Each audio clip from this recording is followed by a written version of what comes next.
Wyoming Territory, 1878. A young woman clutches the hand of a small child as they descend from a crowded train, her weathered carpetbag containing all they own in this world. Her eyes scan the platform for the face of a man she knows only through letters. Seeking the husband and father figure she's traveled 1,000 miles to join, but cruel reality awaits instead of welcome, and what follows will test not only her courage, but her definition of family itself. For sometimes, the most beautiful bonds are forged in the fires of rejection, and the hearts most capable of true love are those that have been deeply wounded themselves. Before we jump back in, tell us where you're tuning in from. And if this story touches you, make sure you're subscribed, because tomorrow I've saved something extra special for you. The bitter October wind swept across Timber Creek Station, carrying the acrid smell of coal smoke as the transcontinental locomotive hissed and settled after its long journey. Eleanor Walsh pulled her thin wool coat tighter around her shoulders, then bent to adjust her daughter's scarf. 5-year-old Lily's eyes were wide with wonder at the frontier towns sprawled before them, a single muddy main street lined with wooden buildings so different from the crowded Boston tenements they'd left behind. "Remember what I told you, Lily," Eleanor whispered, smoothing the child's copper-colored curls so like her own.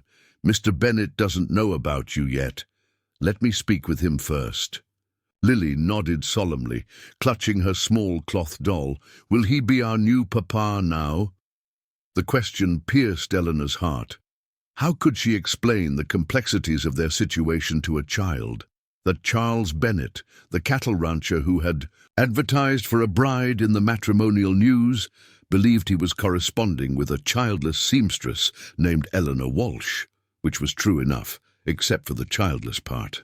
"We'll see, sweet pea," she murmured, scanning the crowd for a man matching the description from his letters, tall, broad-shouldered, with a brown hat. Eleanor was 26, though hardship had etched fine lines around her green eyes that suggested greater age. Once considered a beauty in her youth, she now possessed something more valuable, a quiet determination forged through 7 years of supporting herself and Lily after her fiancé had abandoned them upon learning of her pregnancy. Her nimble fingers, calloused from years of seamstress work, nervously adjusted the collar of her best dress, a navy blue wool that had once been fashionable but now showed careful mending at the cuffs. "Miss Walsh." A man approached, his expression expectant. "Charles Bennett, welcome to Timber Creek." Eleanor's carefully rehearsed greeting died on her lips. The man before her bore little resemblance to the confident, established rancher she'd imagined. Charles Bennett was perhaps 40, thin rather than robust, with a nervous manner and clothes that, while clean, showed considerable wear. "Mr. Bennett," she managed, extending her hand, "it's good to finally meet you." His gaze, initially warm, froze as it dropped to Lily, who stood partially hidden behind Eleanor's skirts. And who might this be?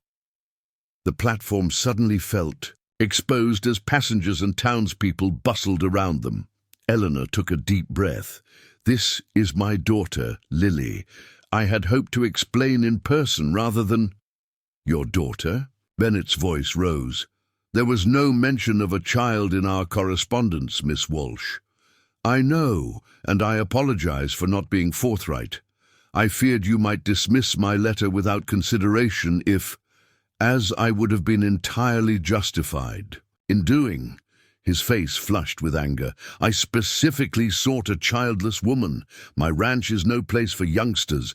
Too dangerous, too isolated." Eleanor felt heat rising in her cheeks.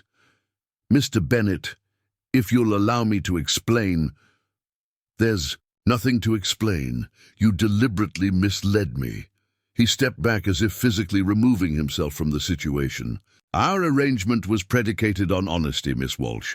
I cannot and will not proceed under these circumstances." Lily pressed closer to Eleanor, sensing the tension.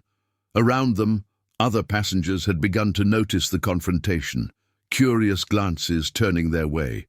"Mr. Bennett, please."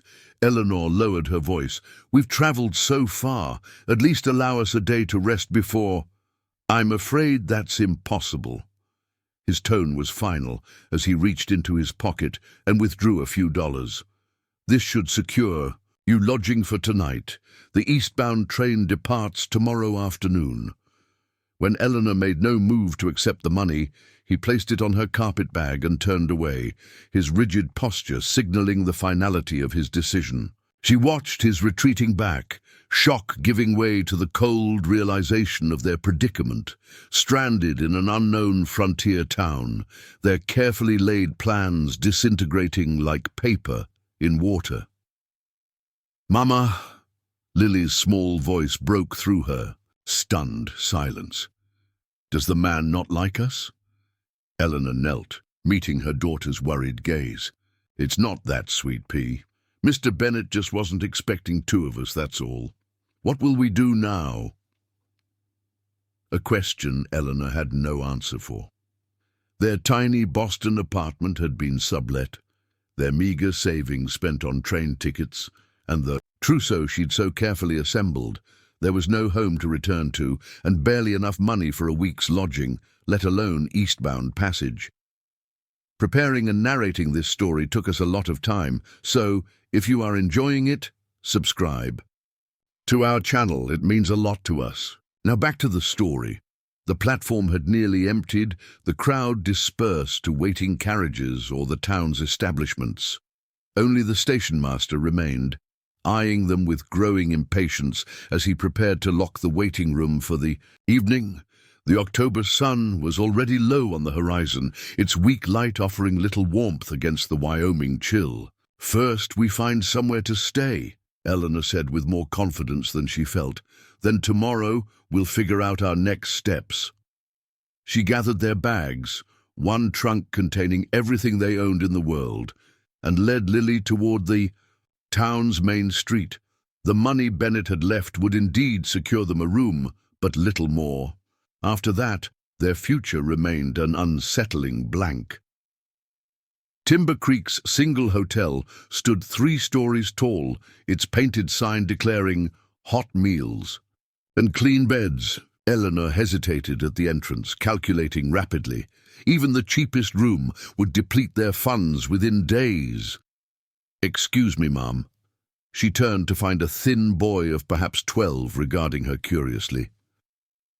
"You the lady Mr. Bennett was supposed to marry?" News travelled with remarkable speed in small towns. "I was," she acknowledged. The boy nodded sagely. "Folks at the Mercantile were talking, said you brought a young'un he wasn't expecting." Eleanor stiffened, preparing for more judgment. "Yes, this is my daughter, Lily." To her surprise, the boy simply grinned, revealing a missing front tooth. "I'm Tommy Blake. Ma runs the boarding house down the street, cheaper than the hotel, and she makes better pies too." This unexpected kindness nearly undid Eleanor's composure. "That's very thoughtful, Tommy. Could you direct us there?" "Better than that, I'll take you," he offered, reaching for her trunk. "Your little girl looks about done in."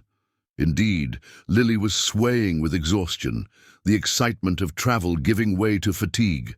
Eleanor lifted her, settling the child's weight against her hip, and followed Tommy down the rutted main street.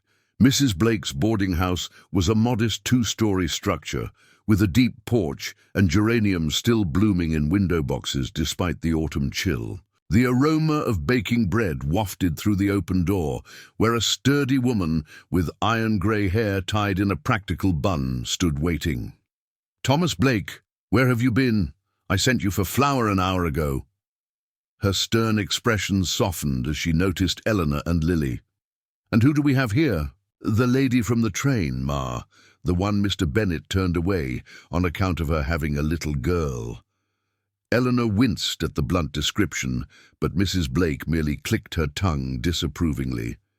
"Charles Bennett always did have more stubbornness than sense," she said, wiping flour-covered hands on her apron. "I'm Martha Blake, dear. Come in out of this chill." The boarding house interior was plain but spotlessly clean, with a comfortable parlour and a dining room where several men, ranch hands and store clerks by their appearance, were already gathering for the evening meal. "We have limited funds," Eleanor began, once seated in the kitchen, Lily dozing against her shoulder. "But we'd be grateful for lodging tonight while I determine our next steps." Martha poured coffee into a thick mug and pushed it toward Eleanor. "Drink this first, then we'll talk. You look half frozen and wholly overwhelmed." The coffee was strong and sweet, and Eleanor felt warmth returning to her fingers as she cradled the mug. Martha busied herself settling a makeshift bed on the kitchen settle for Lily, who transferred from Eleanor's arms to the cozy blankets without fully waking.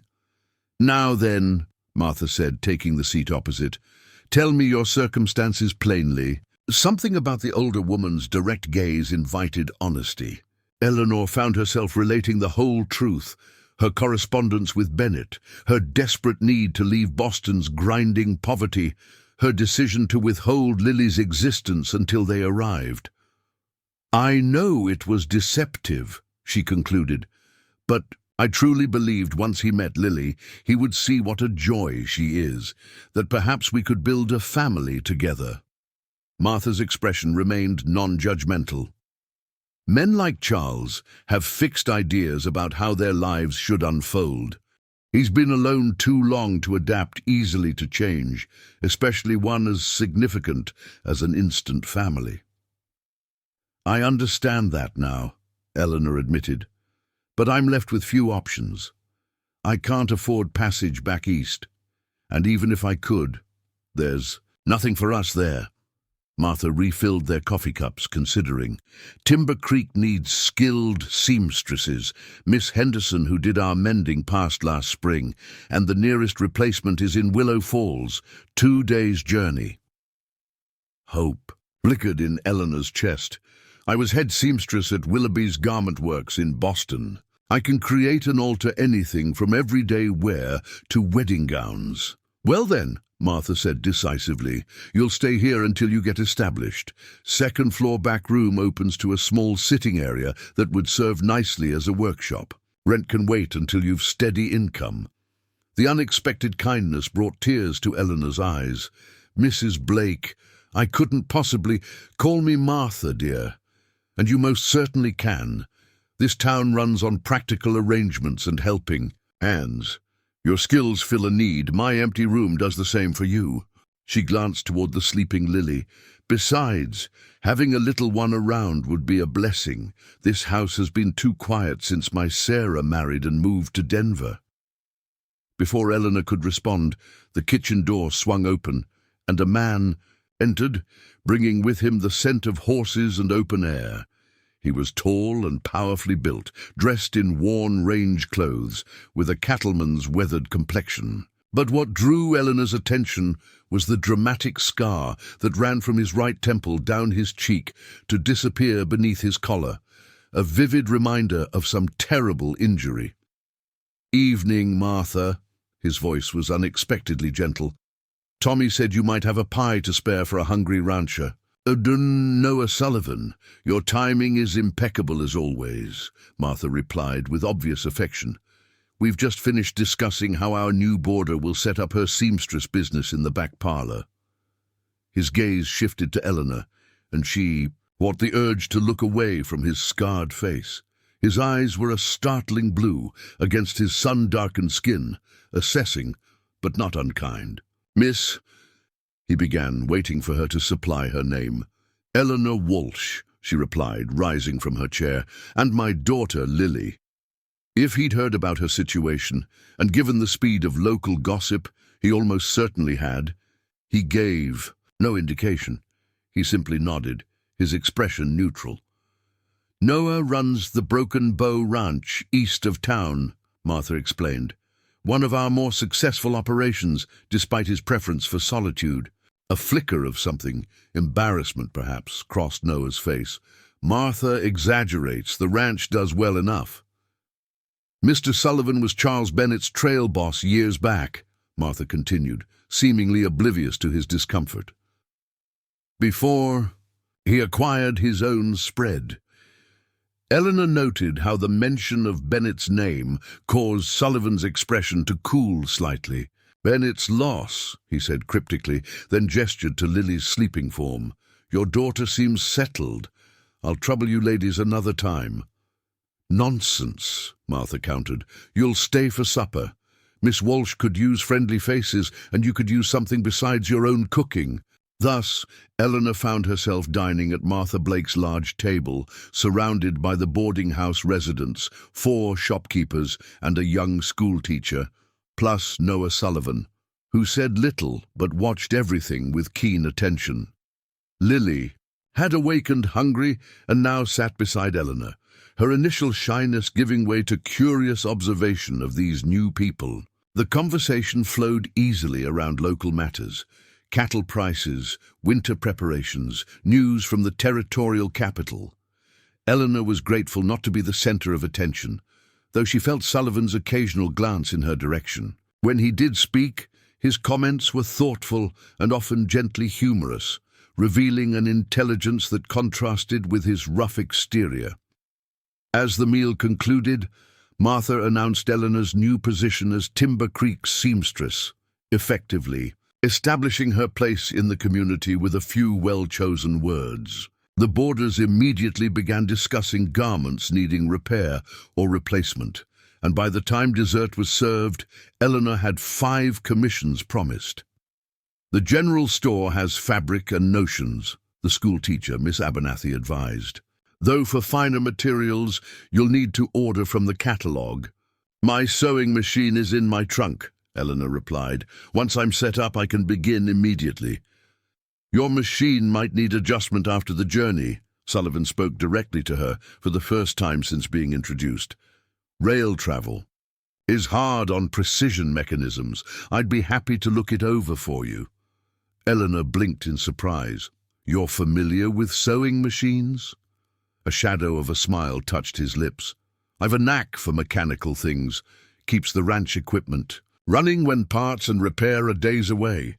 As the evening progressed, Eleanor began to feel the first tentative roots of possibility taking hold. Perhaps there was a place for them here after all, not the ready-made family she'd hoped for with Bennett, but something they could build themselves through work and connection. Later, as she tucked Lily into the small bed Martha had prepared in their temporary room, her daughter's question caught her off guard. "Mama, why does that man's face look scary?" "Hush, Lily," Eleanor said quickly. "Mr. Sullivan's face isn't scary, it's just different. He was hurt somehow." "But he has kind eyes," Lily observed sleepily, "like in your stories about knights." Out of the mouths of babes, Eleanor thought. There was indeed something almost knightly about Sullivan's quiet dignity and the gentle way he'd interacted with Lily, showing her a coin trick that had delighted the child. As Eleanor unpacked their few belongings, she caught sight of Charles. Bennett's letters, tied with ribbon in her trunk's corner. The hopes she'd pinned to those carefully penned pages seemed foolish now. She'd constructed an entire future around a man who existed largely in her imagination, projecting her needs onto his pragmatic proposal. From the open window came the distant howl of a wolf, a reminder of the wilderness surrounding this small pocket of civilization. Eleanor shivered, closing the sash against the night air. They were 1,000 miles from everything familiar, rejected by the man who was to be their security, dependent on the kindness of strangers. Yet somehow, as she extinguished the lamp and lay beside her sleeping daughter, Eleanor felt a curious sense of possibility rather than defeat. Martha's practical kindness, the quickly offered work commissions, even Noah Sullivan's quiet offer of assistance, all suggested that Timber Creek might hold more opportunity than she dared hope. Morning brought pale sunshine and the sounds of a frontier town coming to life, wagon wheels on hard-packed dirt, shopkeepers calling greetings, livestock being moved from overnight corrals. Eleanor woke early, eager to establish her workshop, before potential customers arrived. With Martha's help, she transformed the small sitting room adjoining their bedroom into a functional space. Her Singer sewing machine, a treasured possession she'd purchased through 3 years of careful saving, took pride of place near the window where natural light would be strongest. A large table Martha provided would serve for cutting and pinning, while shelves along one wall could hold fabrics and completed work. "The mercantile opens at 9, Martha advised. "You'll want to inspect what supplies they keep before placing catalogue orders." Eleanor nodded, already mentally calculating how to stretch her remaining funds until commissions began paying. "I should visit today, see what's available locally." "Noah mentioned he'd return this morning to check your machine," Martha added. "He has surprisingly delicate hands for such a big man. Fixed my mantel clock last winter when no one else could." As if summoned by his name, there was a knock at the front door, and moments later, Tommy showed Sullivan into the improvised workshop. He looked different in daylight, still imposing with his height and broad shoulders, but less intimidating.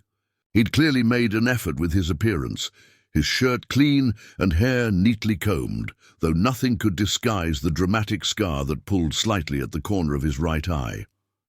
"Mrs. Blake," he nodded to Martha, then turned to Eleanor. "Miss Walsh, I hope morning finds you settled." "We're getting there," Eleanor replied, gesturing to the half-organized space. "Thank you for offering to look at my machine. It did seem to resist when I tested it briefly. Likely just the tension assembly jarred loose during travel." He approached the Singer with the careful respect one might show a skittish horse. "These are marvelous mechanisms. May I?" She nodded, and he pulled a small leather pouch from his pocket, unrolling it to reveal precision tools that seemed incongruous in his large, work-roughened hands. Yet as he examined the machine, those hands moved with surprising grace and certainty. "Where is Lily this morning?" he asked, glancing up briefly from his work. "Tommy took her to collect eggs from the hen house. She's never seen chickens up close before." Eleanor smoothed her apron. "City children have different experiences." He nodded, adjusting something beneath the machine's plate. "Children adapt quickly to new surroundings. It's adults who struggle with change." The observation, casually offered, carried the weight of personal experience. Eleanor wondered about the story behind his scar, clearly no ordinary injury, but propriety prevented her from asking. "There," he said after several minutes of meticulous adjustment. "Try it now." Eleanor seated herself at the machine and pumped the treadle. The mechanism responded smoothly, the needle rising and falling in perfect rhythm. "That's remarkable." What was wrong with it? Tension disc was misaligned and a pivot pin had worked loose. He replaced his tools in their pouch. "Simple fix, but it would have caused you grief if left unaddressed." "Thank you, Mr. Sullivan. What do I owe you for the repair?" He looked genuinely startled by the question. "Nothing at all. Miss Walsh, neighbors help neighbors out here. That's the currency of the territory." Martha, who had been observing their interaction with poorly disguised interest, suddenly announced, "I just remembered I need Noah's help with the parlor sideboard. Been wobbling something fierce." She gestured for him to follow her, leaving Eleanor alone in the workshop. Through the open door, Eleanor could hear their muted conversation, though she tried not to eavesdrop. "Heard about Bennett's behavior at the station," Sullivan was saying, his deep voice carrying despite his evident attempt to speak quietly. "Inexcusable way to treat a lady, especially one with a child." Charles always was more concerned with his own convenience than anyone else's feelings, Martha replied. "Miss Walsh doesn't deserve such treatment, especially after traveling all this way on his assurances." A pause, then Sullivan again. "She seems capable." "Capable, yes, but alone in a strange place with a child to support." Martha's voice took on a leading quality Eleanor recognized from the previous evening. "Not everyone has your resources or resilience, Noah." Martha, his tone held warning. Don't start matchmaking. The ladies had enough disruption without your schemes. Eleanor felt heat rise in her cheeks, mortified at being the subject of such a conversation. She made a deliberate noise, moving her chair to signal her presence and the conversation in. The parlor immediately shifted to actual discussion of the sideboard's repair. Later, after Sullivan had departed with a polite but reserved farewell, Eleanor walked to the mercantile with Lily. The general store occupied a prime corner location on Timber Creek's main street, its wide porch stacked with barrels and crates of goods. Inside, the familiar smells of coffee, leather, and dry goods reminded her unexpectedly of her childhood in rural Massachusetts, before her parents' deaths had sent her to relatives in Boston. Mr. Winters, the proprietor, greeted them. Warmly, already informed of Eleanor's profession. Miss Walsh, just the person we need in Timber Creek. My wife's been complaining about the state of our curtains for months. Eleanor soon found herself surrounded by townswomen who had apparently been waiting for her arrival. Mrs. Winters, the doctor's wife, the banker's daughter, all had mending or projects that had been put aside, awaiting a skilled seamstress. She carefully noted each commission, promising delivery dates based on complexity and required materials. I'll need to order some specialized notions, she explained, examining the store's limited sewing inventory, but I can begin most projects immediately. By the time they left the mercantile, Eleanor had commissions that would keep her busy for weeks and provide enough income to cover their basic needs. The relief was immense. They would not be destitute, would not need to throw themselves on community charity beyond Martha's already generous assistance. Are we staying here now, Mama? Lily asked as they walked back to the boarding house, her small hand warm in Eleanor's. It seems we are, sweet pea. Eleanor squeezed her daughter's fingers. What do you think of that? Lily considered the question with the seriousness only a 5-year-old could muster. I like the chickens, and Mrs. Blake makes good biscuits, but Mr. Bennett wasn't very nice. No, he wasn't, Eleanor agreed, but many others have been kind. Miss Abernathy says you can start school next week, once we're more settled. Will the man with the funny face be there? Mr. Sullivan? No, darling. He has his own ranch to run. Eleanor hesitated, then added gently, and we don't say funny face. Mr. Sullivan was injured, and his scar is a reminder of that, but it doesn't change who he is inside. Lily nodded solemnly. Like my doll when her arm got torn. She was still my doll, just needed fixing. Eleanor smiled at the simple wisdom. Something like that. That evening, as Eleanor worked late organizing her supplies and beginning the first commissions, a knock came at the workshop door. She looked up to find Noah Sullivan standing there, a wooden crate in his arms. Forgive the intrusion, he said. I was in town for supplies and thought these might be useful. He set the crate on her work table. Inside, she found an assortment of sewing notions, threads in various weights and colors, fine needles, quality scissors, and several spools of ribbon. Mr. Sullivan, this is incredibly thoughtful, but I couldn't possibly— They belonged to my sister, he interrupted quietly. Sarah died of typhoid 3 years ago. These have been sitting unused in her sewing box. I'd rather see them put to good work. The simple statement, delivered without self-pity, silenced Eleanor's objections. Thank you, she said instead. I'll use them with care. He nodded, turning to leave, but paused at the door. Miss Walsh, I realize this is forward, but I'd like to offer you a commission. Of course. What do you need repaired? Not a repair. He seemed uncharacteristically hesitant. The ranch house at Broken Bow needs curtains, tablecloths, basic linens.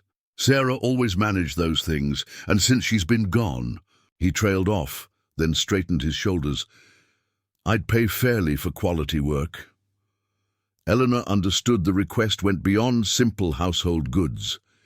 This solitary man was reaching out in one of the few ways available to him, through practical matters that nevertheless required human connection. "I'd be honored to help make your house more comfortable, Mr. Sullivan." She reached for her notebook. "Perhaps you could tell me about the windows, their size and exposure, so I can suggest appropriate fabrics."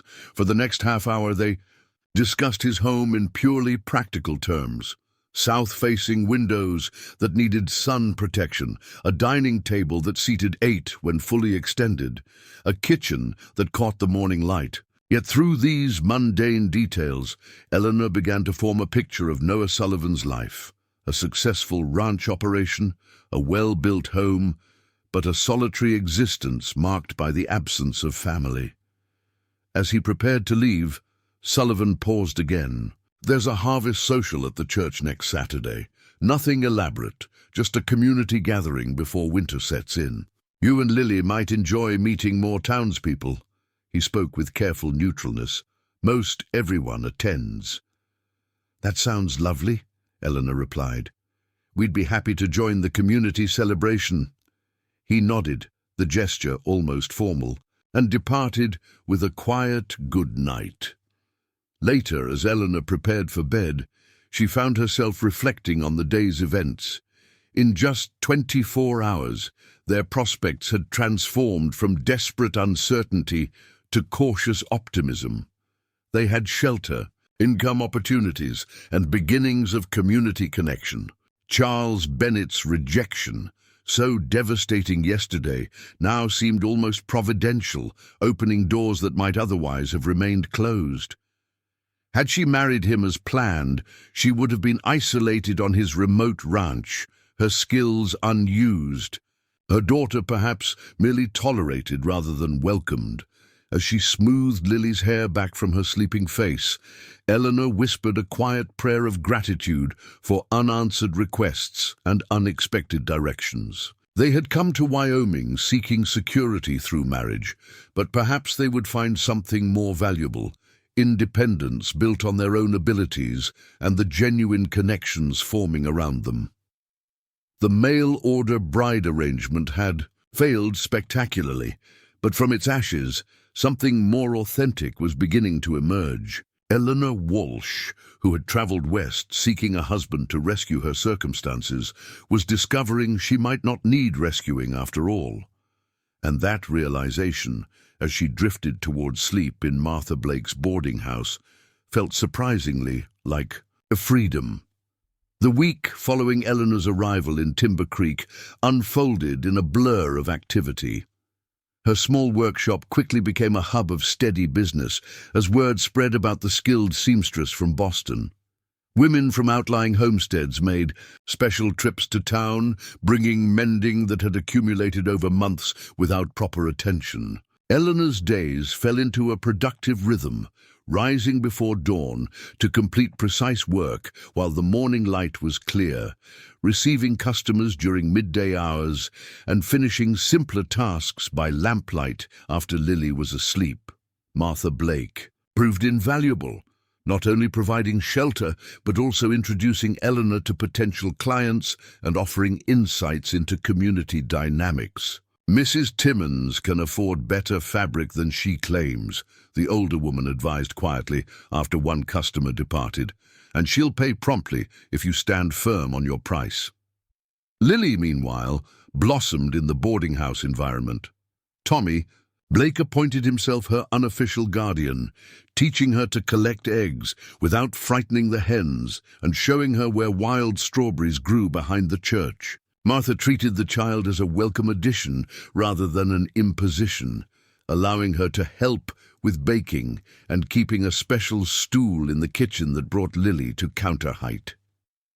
"You have no idea what a blessing that child is," Martha confided to Eleanor on their 5th evening as they washed dishes together after the boarders had retired. "This house has been too quiet since my Sarah married and moved away.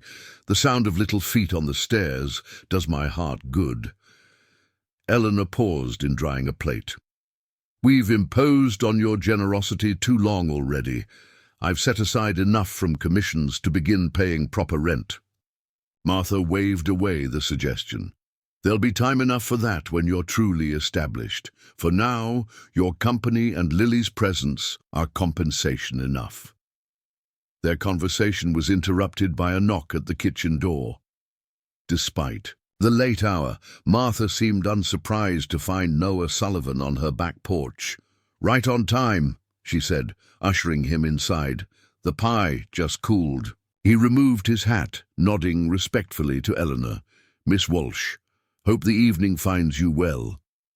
Over the past days, Sullivan had developed a habit of appearing at the boarding house on various pretexts, bringing a saddle that needed mending, delivering a package from the mercantile that Eleanor hadn't ordered, offering to repair a loose floorboard in the workshop.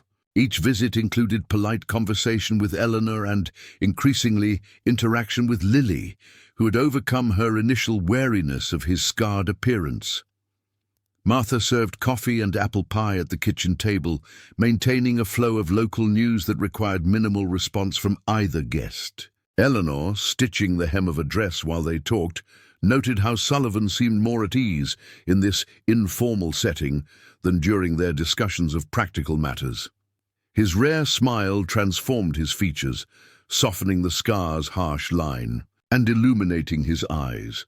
"I saw Bennett in town today," Martha mentioned casually, refilling coffee cups. "Asking about you at the mercantile." Eleanor's hands stilled on her sewing. "Charles Bennett, asking about me." "Apparently he's reconsidered his hasty judgment," Martha continued, "told Mrs. Winters he'd acted impulsively and wanted to make amends." Sullivan's expression darkened, though he said nothing. Eleanor resumed her stitching with deliberate calm. "There's nothing to amend," she said firmly. "Mr. Bennett made his position quite clear, as did I." Martha glanced between them. "Just thought you should know he might call. Man's persistent when he wants something, and conveniently flexible when it serves his interests," Sullivan added, his tone deceptively mild. "Bennett's ranch is struggling. Heard he lost a government contract to supply beef to the reservation." The information cast Bennett's renewed interest in a revealing light. Had he learned about Eleanor's rapidly establishing business? Perhaps a wife who brought income now seemed more appealing than one who brought only a child. "Well, if he does call, I'll receive him politely," Eleanor said. "But my circumstances have changed significantly since our brief encounter at the station." Sullivan studied her for a long moment, then nodded, as if she'd confirmed something important. Their conversation shifted to safer topics: the upcoming harvest social, early predictions for winter weather, Lily's enthusiastic adjustment to school, which she'd started attending 3 days prior. "Miss Abernathy says she has a natural gift for letters," Eleanor shared, maternal pride evident in her voice. "She's already reading simple sentences." "Intelligence runs in families," Sullivan observed, his gaze warm with unspoken approval. Later, after he'd departed and Martha had retired for the evening, Eleanor found herself lingering in the quiet kitchen, reflecting on the subtle shift in her feelings. Noah Sullivan had begun as a peripheral figure, the helpful neighbor, the potential client, but was gradually becoming something more complex. His quiet strength, his thoughtfulness toward Lily, his evident respect for Eleanor's independence, all contrasted sharply with Charles Bennett's calculating approach.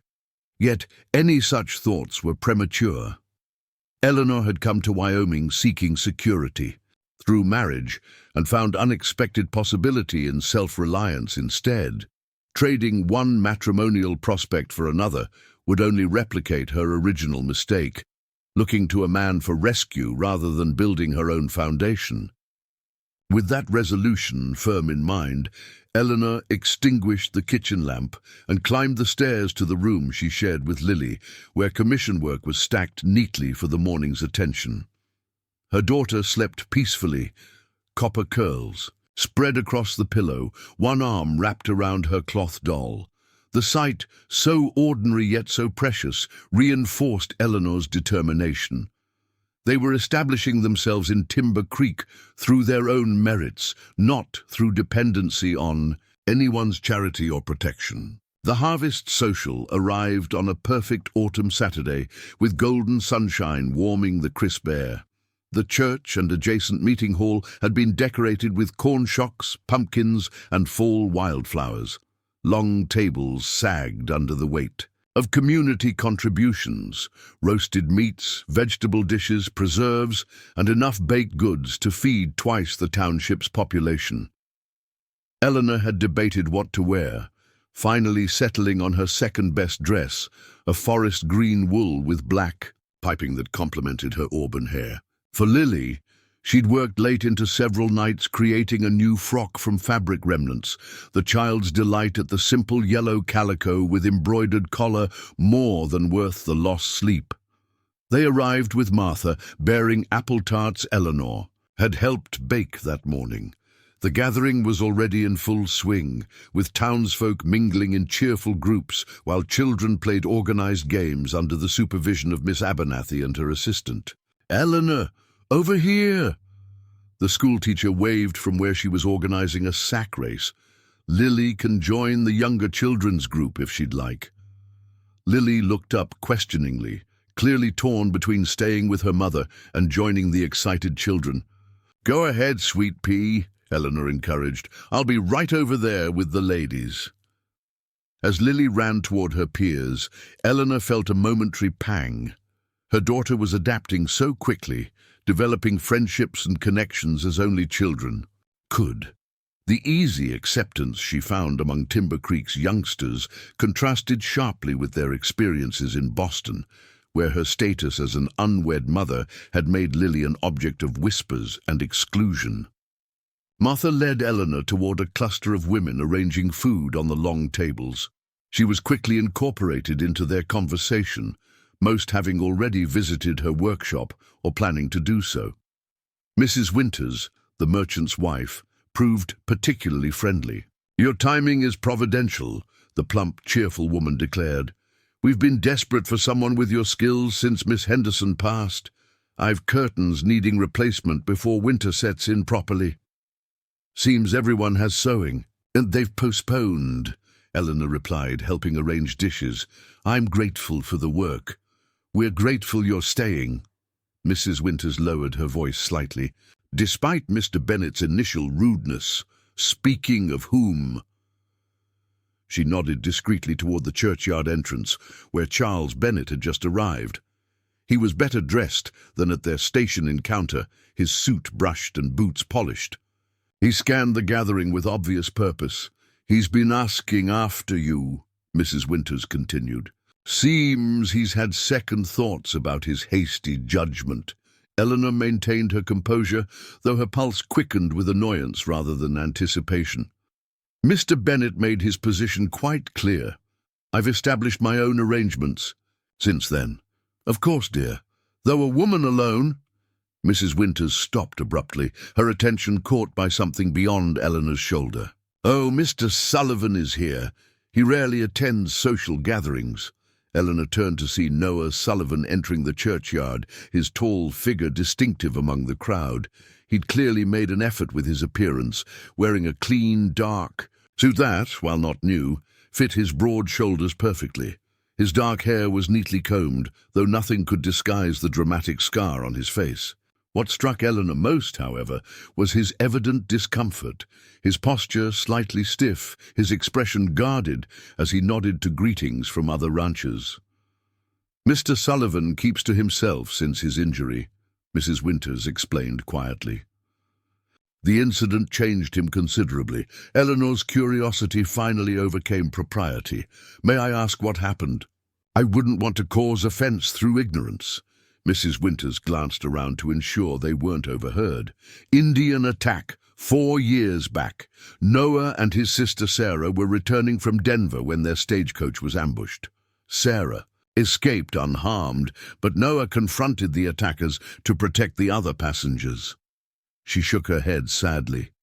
"They left him for dead, knife wound to the face and chest.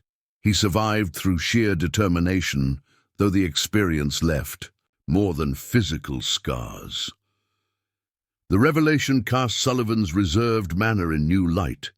His preference for solitude, his careful interactions, even his evident bond with the equally private Martha, all suggested a man who had withdrawn from society after trauma, emerging only on his own, carefully defined terms.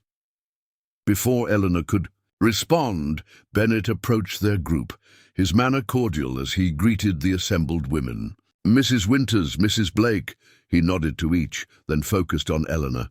"Miss Walsh, you're looking well. Timber Creek clearly agrees with you." "Mr. Bennett," Eleanor acknowledged coolly.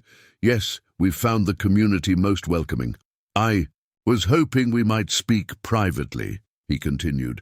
"There are matters I'd like to discuss regarding our previous miscommunication." Eleanor noted Martha's protective step closer and Mrs. Winters' poorly concealed interest. "There was no miscommunication, Mr. Bennett. You made yourself perfectly clear at our first meeting." Bennett's pleasant expression faltered slightly.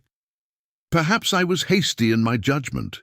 If we could speak alone—" "Miss Walsh is helping with dinner preparations," Martha interrupted firmly. "Any discussion will need to wait until after the community meal." Momentarily thwarted, Bennett retreated with forced graciousness. As he walked away, Eleanor caught Sullivan watching the interaction from across the yard, his expression unreadable. The afternoon progressed with community announcements, recognition of the season's successful harvests, and a blessing before the shared meal. Eleanor found herself seated between Martha and Mrs. Winters, with Lily beside her, chattering excitedly about the games she'd played. Sullivan occupied a place further down the same table, occasionally joining conversations with neighboring ranchers, but largely observing the proceedings with quiet attentiveness. Bennett, Eleanor noted, had positioned himself where he could watch her without being obvious, his intentions clear despite his current restraint. The knowledge unsettled her, not from any rekindled interest, but from wariness about his motives. As the meal concluded and people began dispersing to various activities, horseshoe competitions for the men, quilting displays for the women, renewed games for the children, Bennett made his approach. "Miss Walsh, I really must insist on a few moments of your time," he said, his tone more assertive than before. "What I have to say concerns both our futures." Eleanor glanced around, noting that Martha had been drawn into conversation with the minister's wife, and Lily was once again playing with schoolmates. Deciding that a brief, direct conversation might end Bennett's persistence, she nodded. "Very well, Mr. Bennett, I can spare a few minutes." He led her toward the church steps, a location visible to others, yet offering some privacy for conversation. Once there, he launched immediately into his prepared speech. "Miss Walsh, I've given great thought to our unfortunate misunderstanding at the station. My reaction was hasty and ungentlemanly." His tone suggested the admission cost him considerable pride. "I've come to recognize that my response reflected poorly on my character." "Your candor is appreciated," Eleanor replied carefully. "However, please, allow me to finish." Bennett straightened his shoulders. "My circumstances have changed somewhat since then.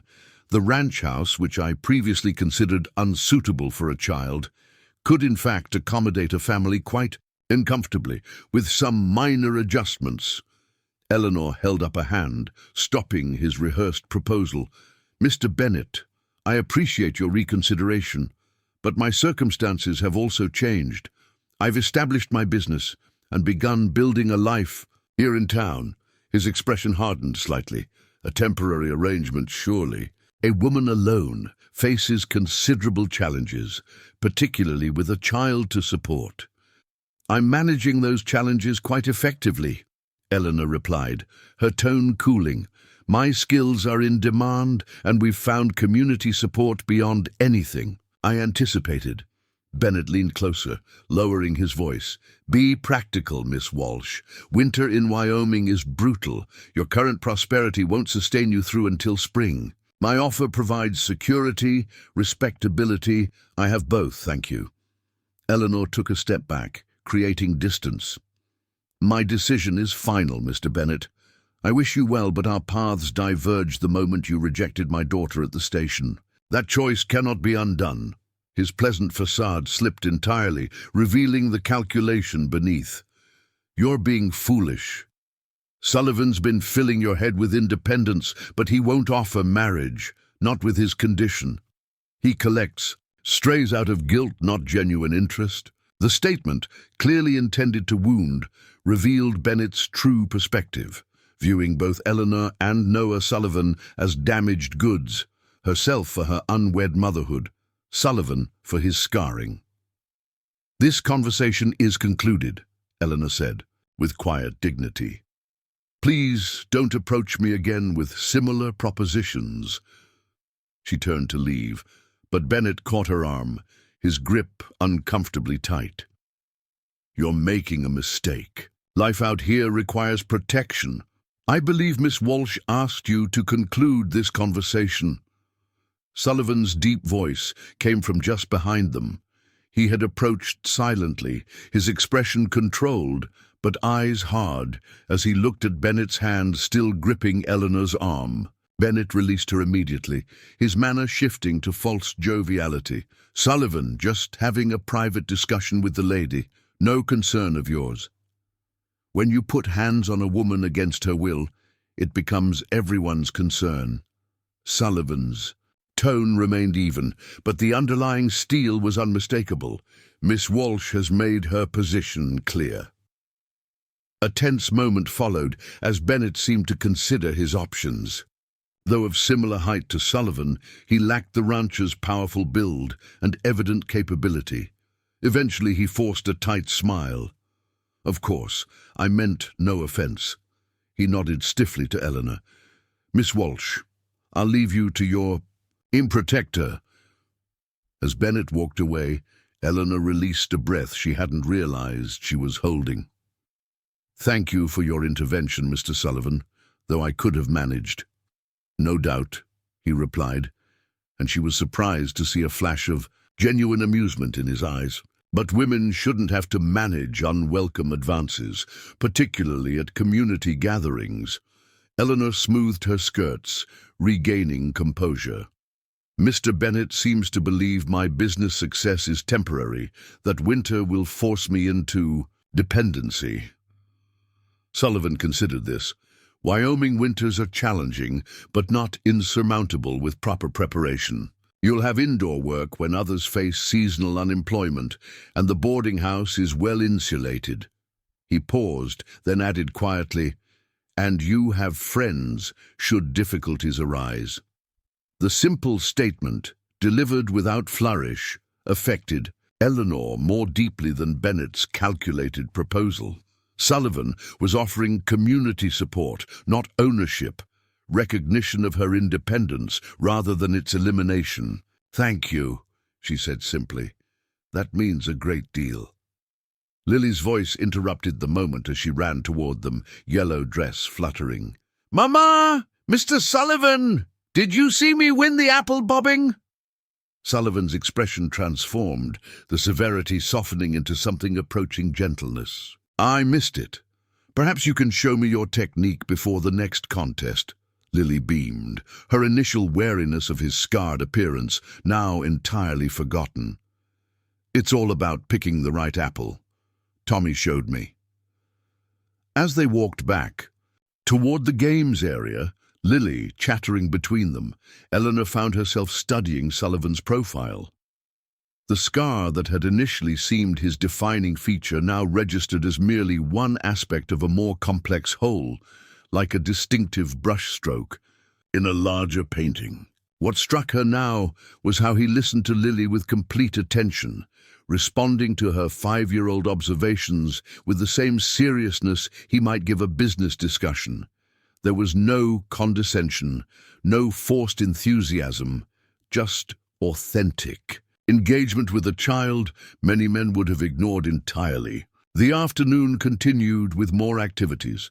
A fiddler played for dancing, quilts were auctioned for church repairs, children ran relay races supervised by the schoolmistress.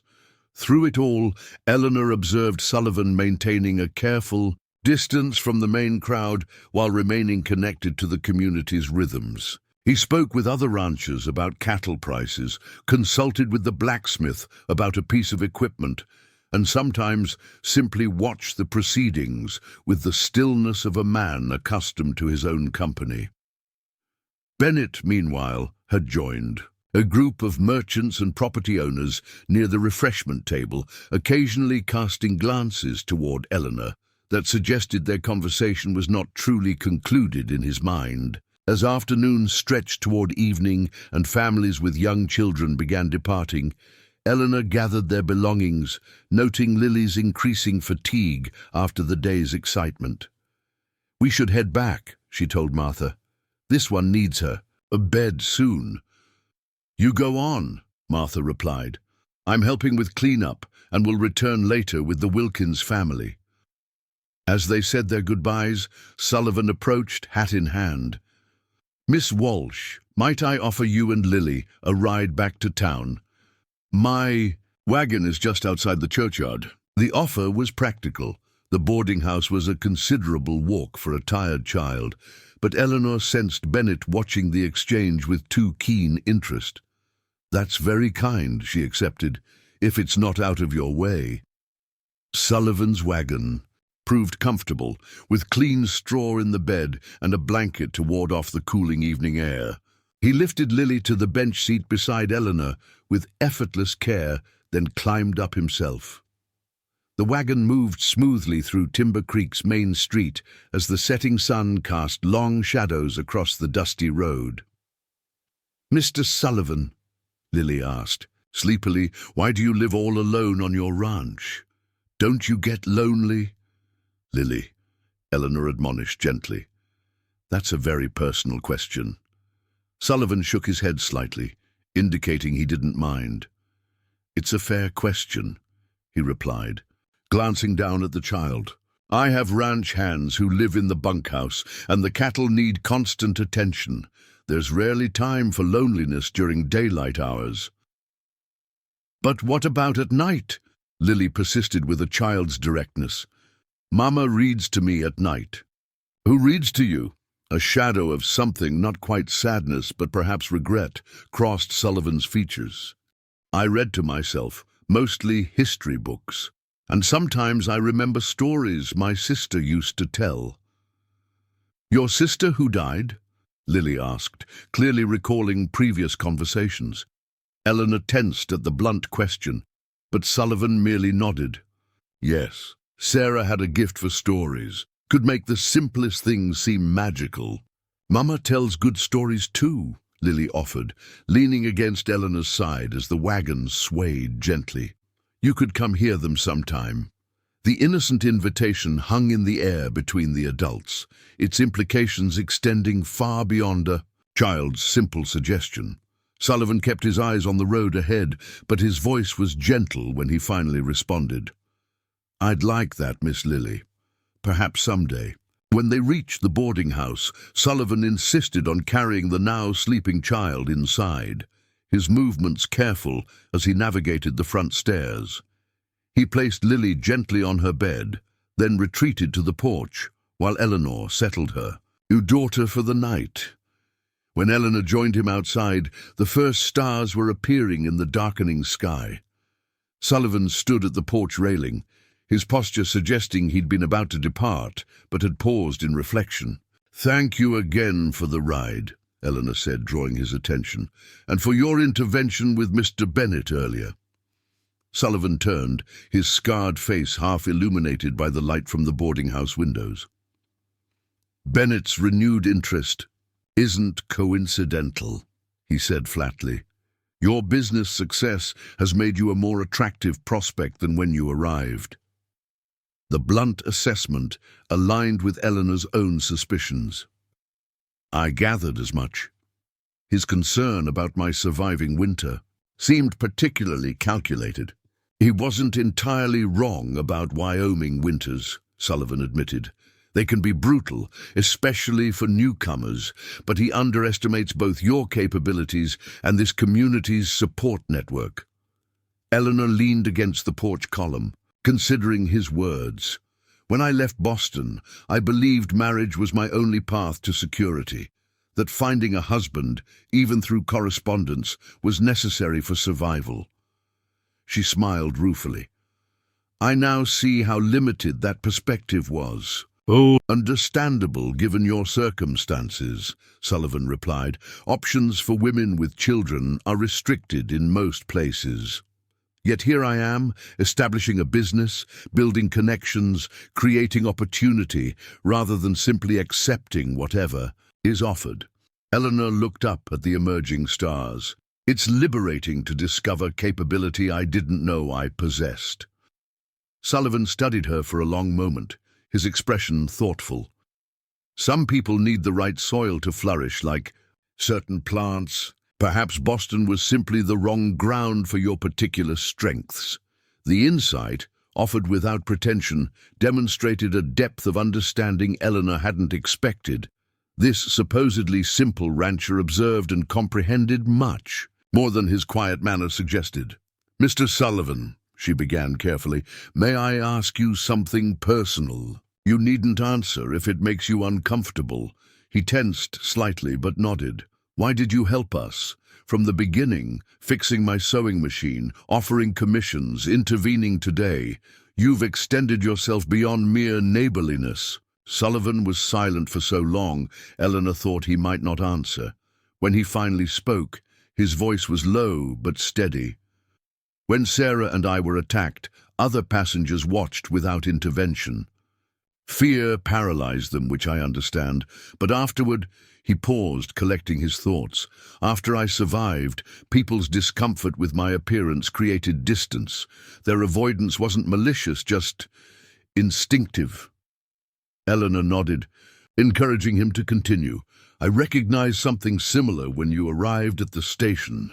Not physical scars, but the sense of being viewed as damaged or unacceptable based on circumstances beyond your control. His gaze met hers directly. Your daughter's existence doesn't diminish your worth, just as my scar doesn't diminish mine. Bennett's failure to recognize that was his loss. The simple statement, delivered without pity or condescension, resonated deeply. Here was understanding based not on shared experience, but on parallel journeys. Two people whose lives had been shaped by others' perceptions and judgments. Thank you for that perspective, Eleanor said softly, and for seeing us as complete rather than lacking. Sullivan nodded once, then stepped back, signaling his departure. The Harvest Social Committee is planning a Thanksgiving celebration next month, more community than church-focused. You and Lily would be welcome guests at Broken Bow Ranch if you'd care to join us. The invitation, casually presented yet clearly meaningful, hung between them in the autumn evening. Eleanor recognized it as significant. Sullivan rarely entertained, according to Martha, and his home remained private despite his gradual re-engagement with community events. We would be honored, she replied simply. Thank you for including us. As his wagon pulled away from the boarding house, Eleanor remained on the porch, contemplating the day's events. Bennett's renewed interest contrasted sharply with Sullivan's consistent respect. One man saw her as a potential possession, valuable now that she'd proven financially viable. The other recognized her wholeness, her capability, her inherent worth beyond practical considerations. The mail-order bride who had arrived in Timber Creek seeking rescue was discovering something far more valuable than a convenient marriage. She was finding her own strength, and perhaps, unexpectedly, a connection based not on necessity but on genuine understanding. As the night deepened around the boarding house, Eleanor Walsh allowed herself to acknowledge that the path forward might include not just independence, but also the possibility of partnership founded on mutual respect, rather than mere convenience. The weeks following the Harvest Social brought dramatic changes to Wyoming's landscape. October's golden splendor yielded to November's starker beauty, frost etching intricate patterns on window panes each morning, the distant mountains capped with early snow, afternoons growing shorter as winter advanced its steady claim. For Eleanor, this transition mirrored her own evolution in Timber Creek, each day strengthening her position within the community and her confidence in the path she'd chosen. Her workshop flourished beyond initial expectations. What had begun as mending and basic alterations expanded to include custom garments, household linens, and even wedding attire for the banker's daughter, whose December nuptials required a gown befitting her father's prominence. Eleanor's reputation for precision and artistry spread to neighboring settlements, bringing customers willing to travel considerable distances for her services. "You'll need an assistant if orders continue at this pace," Martha observed one evening, as Eleanor worked late, fingers flying over intricate beadwork for the wedding gown. "Perhaps Widow Jenkins' daughter? The girl has nimble hands and needs employment." Eleanor looked up from her work, considering the suggestion. "Sarah Jenkins is quite skilled. Her samplers at the Harvest Social showed remarkable technique." She hesitated, then added, "But taking on an employee is a significant step. I'd be responsible for her wages regardless of business fluctuations." Martha smiled knowingly. "You're thinking like a proper business owner now, not a woman scrambling for security. That's progress worth noting." The observation was astute. Eleanor had indeed begun planning beyond immediate needs, considering expansion and sustainability rather than mere survival. Her account at the Timber Creek Bank opened with considerable ceremony by the president himself once her success became evident, grew steadily, providing cushion against the uncertain winter months Bennett had predicted would destroy her independence. Lily, meanwhile, thrived in both school and community. Miss Abernathy reported her exceptional progress with reading and figures, while her social circle expanded beyond Tommy Blake to include children from various backgrounds. The confident little girl who now raced home each afternoon to share. School adventures bore little resemblance to the solemn child who had arrived, clutching her doll and fearing rejection. "Jenny's mama invited me for dinner tomorrow," Lily announced one Thursday, bouncing through the workshop door after school. "Her papa built a dollhouse with real glass windows. Can I go, mama, please?" The carefree request, so normal for any child, yet so recently unimaginable given their isolated status in Boston, brought unexpected emotion to Eleanor's throat. "Of course you may, sweet pea.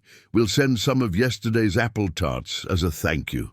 Only Noah Sullivan remained a carefully measured presence in their evolving lives. Since the Harvest Social, his visits to town had acquired a pattern, invariably including stops at the boarding house on various legitimate pretexts. He brought fabric samples from catalogs that arrived at his ranch before reaching the general store, delivered special thread ordered from Denver when the stagecoach driver mentioned its arrival, and once brought a repaired music box that Martha claimed had been broken for years. "The mechanism just needed cleaning," he explained, demonstrating its restored melody while Lily watched in fascination. Springs gather dust over time, impeding proper movement. These visits, while never extending beyond appropriate sociability, nevertheless created a fragile bridge between his solitary ranch existence and Eleanor's increasingly integrated community life. Their conversations remained largely practical, discussions of commissions for his ranch house, weather predictions for the coming winter, Lily's progress in school. Yet beneath this mundane exchange developed an unspoken understanding, a recognition of similar journeys despite different paths. With Thanksgiving approaching, Eleanor found herself contemplating Sullivan's invitation with growing anticipation. The prospect of seeing his home, understanding the context of his solitary life, filled her with curiosity she tried to frame as merely polite interest. "Broken Bow is the most successful ranch operation in the county," Martha informed her while they prepared dinner 2 weeks before the holiday. "Noah runs it with progressive methods other ranchers are only now adopting. His cattle fetch premium prices at auction." "He never mentions his success," Eleanor observed, kneading bread dough with practiced motions. "One would think he managed a modest homestead rather than a significant enterprise." Martha snorted softly. "That's Noah. Lets his results speak while others boast about intentions. Been that way since he returned from the war." Eleanor's hands stilled. "He served in the conflict? I hadn't realized." "Cavalry, under General Sheridan. Came back in '66, with no visible scars, but plenty hidden ones." Martha lowered her voice, though they were alone in the kitchen. The Indian attack years later just added physical marks to what war had already done to his spirit. This new information added depth to Eleanor's understanding of Sullivan's reserved nature.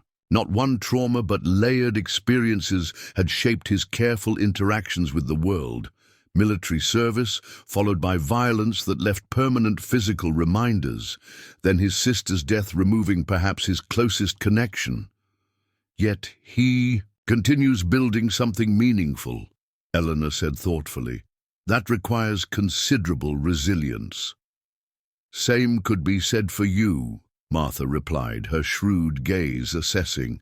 "Both of you lost much, faced rejection, carried on nonetheless. Perhaps that's the foundation of your understanding." Before Eleanor could formulate a response to this uncomfortably perceptive observation, Tommy burst through the kitchen door, his adolescent face flushed with excitement. "Big news," he announced breathlessly. "Bennett's ranch is failing banks for closing. Mr. Preston at the Mercantile says he's 3 mortgage payments behind and losing stock to rustlers besides." Martha frowned at her son's evident delight in another's misfortune. "Thomas Blake, we don't celebrate anyone's hardship, no matter our personal feelings." Tommy looked suitably chastened. "Yes'm, but there's more. Bennett's telling folks Miss Eleanor misled him, claiming she promised to marry him regardless of circumstances, then broke her word when Sullivan offered better prospects." Eleanor's shock quickly transformed to indignation. "That's absolutely false.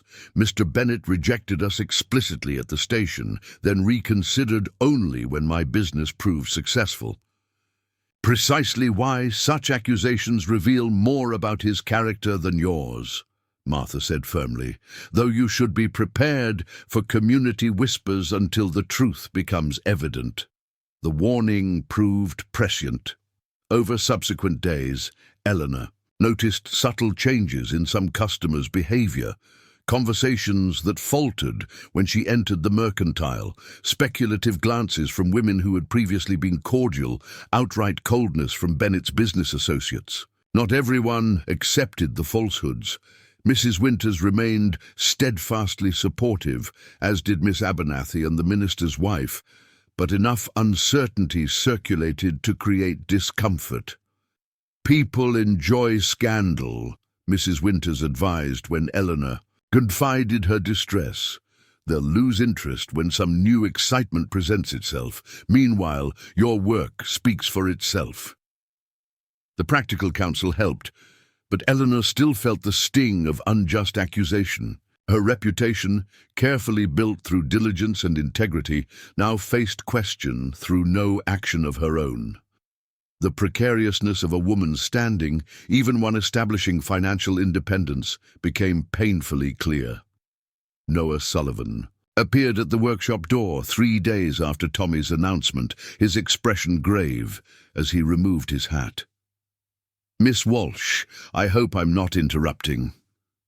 Eleanor set aside the dress she was altering. "Not at all. Please come in."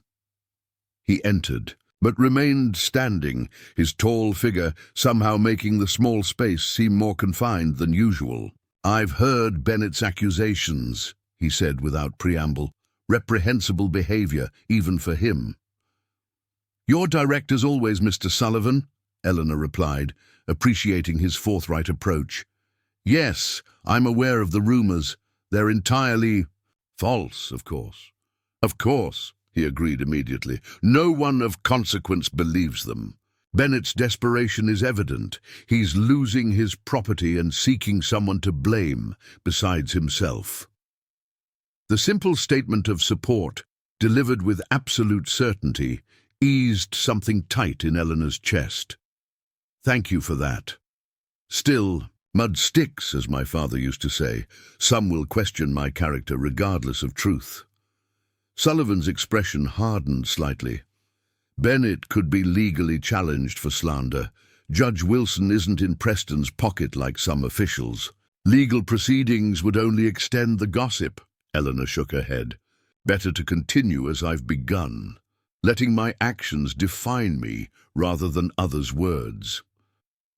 A flicker of something like admiration crossed Sullivan's face. "A wise approach. Though it requires patience, I'm not sure I'd maintain in your position." "Motherhood teaches patience," Eleanor smiled slightly, "along with pragmatism. Speaking of which, are our Thanksgiving arrangements still appropriate given these developments? I wouldn't want to create additional speculation about your involvement." Sullivan's response was immediate and firm. "Absolutely. I won't allow Bennett's desperate fabrications to dictate proper hospitality." He paused, then added more quietly, "Unless you'd prefer to withdraw, which I would understand completely." The consideration behind this offer, putting her comfort above his own plans, touched Eleanor deeply. "No," she said with certainty, "we won't surrender simple pleasures to malicious gossip. Lily has talked of nothing else for days." Something relaxed in Sullivan's posture. "Good. I've made arrangements accordingly." He hesitated, then reached into his coat, withdrawing an envelope. "I've written directions to the ranch. It's not difficult to find, but there's a creek crossing that can be confusing to newcomers." As Eleanor accepted the envelope, their fingers brushed momentarily.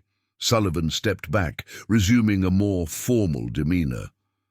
"Martha mentioned she's joining the minister's family for the holiday. My foreman can collect you and Lily in the ranch wagon if that's more convenient than hiring transportation." "That's very thoughtful, thank you."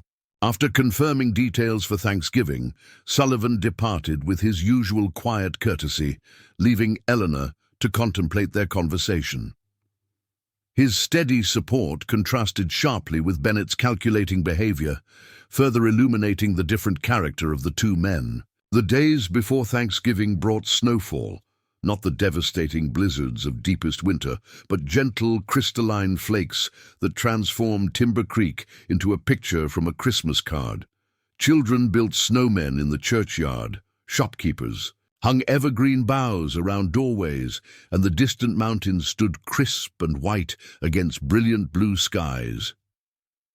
Eleanor completed her most pressing commissions, arranged for Sarah Jenkins to manage any emergency requests during her absence, and prepared appropriate gifts for their Thanksgiving hosts. A tablecloth embroidered with autumn motifs for the main house, hand-sewn handkerchiefs for the ranch hands, and cookies Lily had helped decorate for everyone. "Do you think Mr. Sullivan has a Christmas tree?" Lily asked as they prepared for bed the night before their visit. "Tommy says they're bringing one to the school next week for us to decorate." "I don't know, sweet pea," Eleanor replied, brushing the child's copper curls. "We'll have to ask him tomorrow." "I hope he does," Lily yawned. "Trees make houses happy." The simple observation from a child's perspective gave Eleanor pause. Did Sullivan's ranch house, practical and functional according to his descriptions, during commission discussions, contain elements of celebration or joy? Or was it merely shelter, its spaces defined by utility rather than comfort? The questions lingered as she completed her own preparations for their visit. Morning arrived clear and cold, with sunlight sparkling across snow-covered landscapes. The promised wagon appeared precisely at 9, driven by a weathered man who introduced himself as Hank Wilson, foreman of Broken Bow Ranch for 8 years running. "Boss has been preparing 3 days for your visit," Wilson mentioned casually, as they left town behind. Never seen him so particular about household matters. The information, delivered without apparent awareness of its significance, caused Eleanor to glance sharply at the foreman, but his expression remained neutral as he guided the horses along the snow-packed road. Lily, bundled in her warmest clothes, watched the winter scenery with delight, pointing out deer tracks and frost-covered branches with equal enthusiasm. "Almost there," Wilson announced after nearly an hour's travel. "Ranch lies just beyond that ridge." As they crested the rise, Broken Bow Ranch spread before them, far more substantial than Eleanor had envisioned. The main house stood 2 stories, tall, constructed of solid timber with a wraparound porch and multiple chimneys issuing welcoming smoke. Nearby stood a large barn, bunkhouse, smithy, and several outbuildings, all arranged with evident planning around a central yard. Beyond these structures stretched fenced pastures, where cattle gathered near feeding stations, their breath forming clouds in the cold air. "It's a village!" Lily exclaimed, her eyes wide. "Does Mr. Sullivan own all of this?" "Every acre," Wilson confirmed proudly.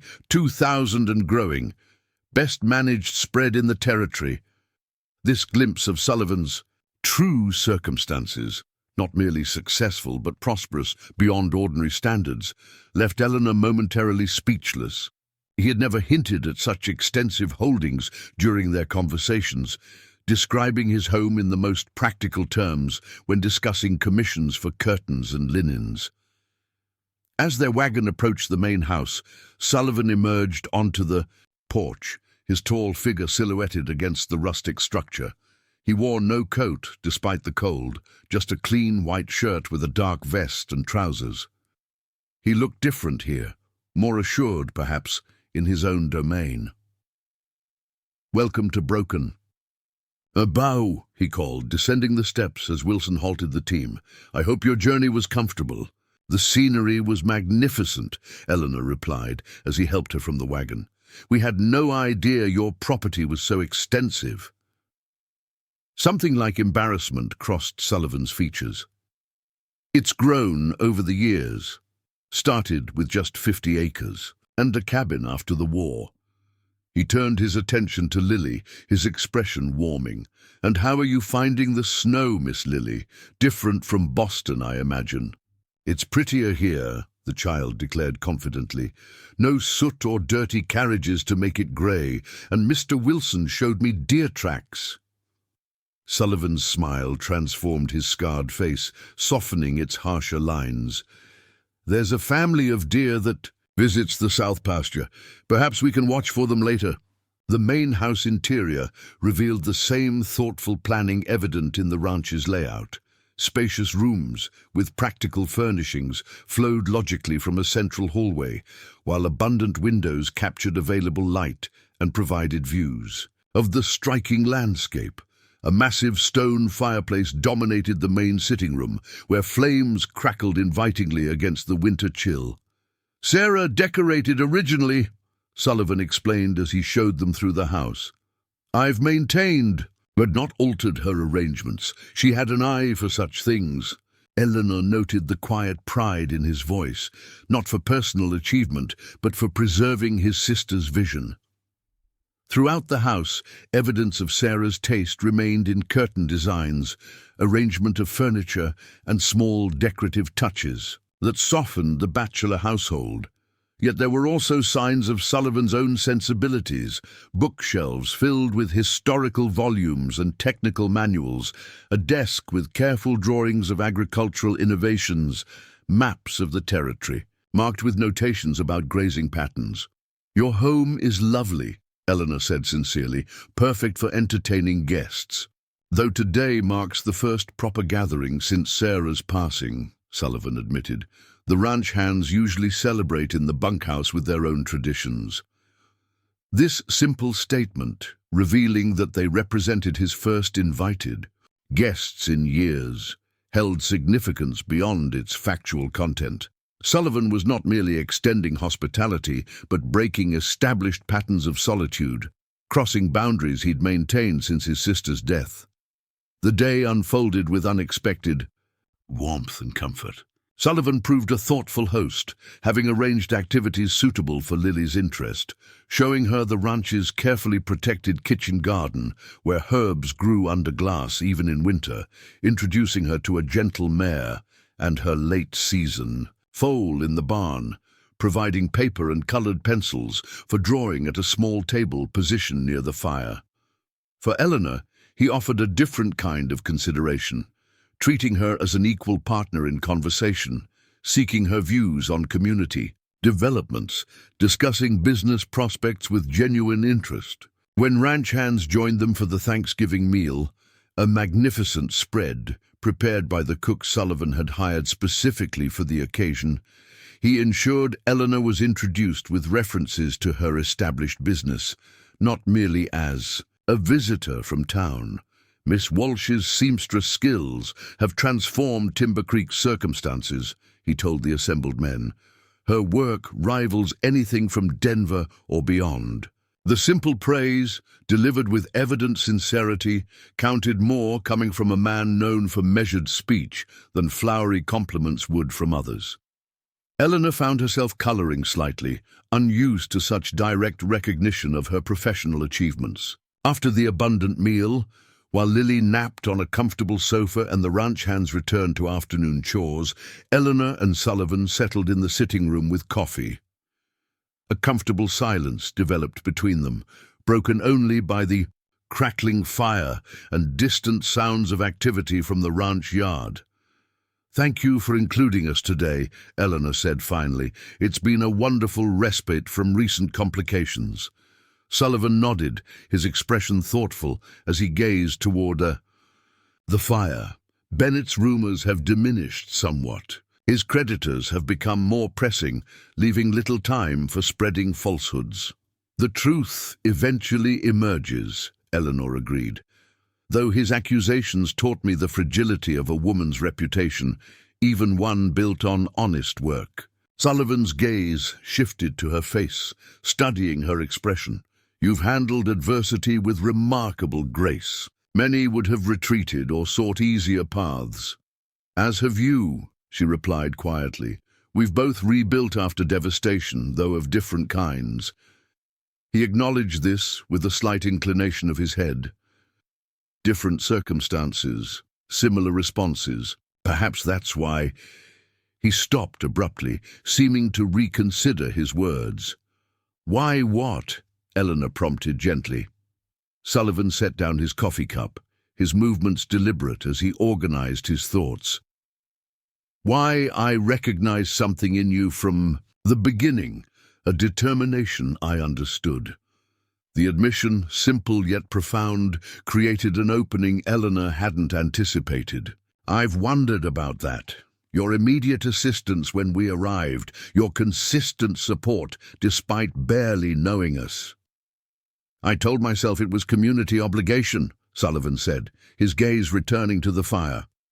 "What any decent neighbor would offer," but that wasn't entirely accurate. Eleanor waited, allowing him space to continue at his own pace. "When I returned from war, people saw the uniform, not the man inside it who'd changed beyond recognition. After the attack and this," he gestured toward his scarred face, "they saw only damage, assumed brokenness beyond repair." His voice remained steady despite the personal nature of his disclosure.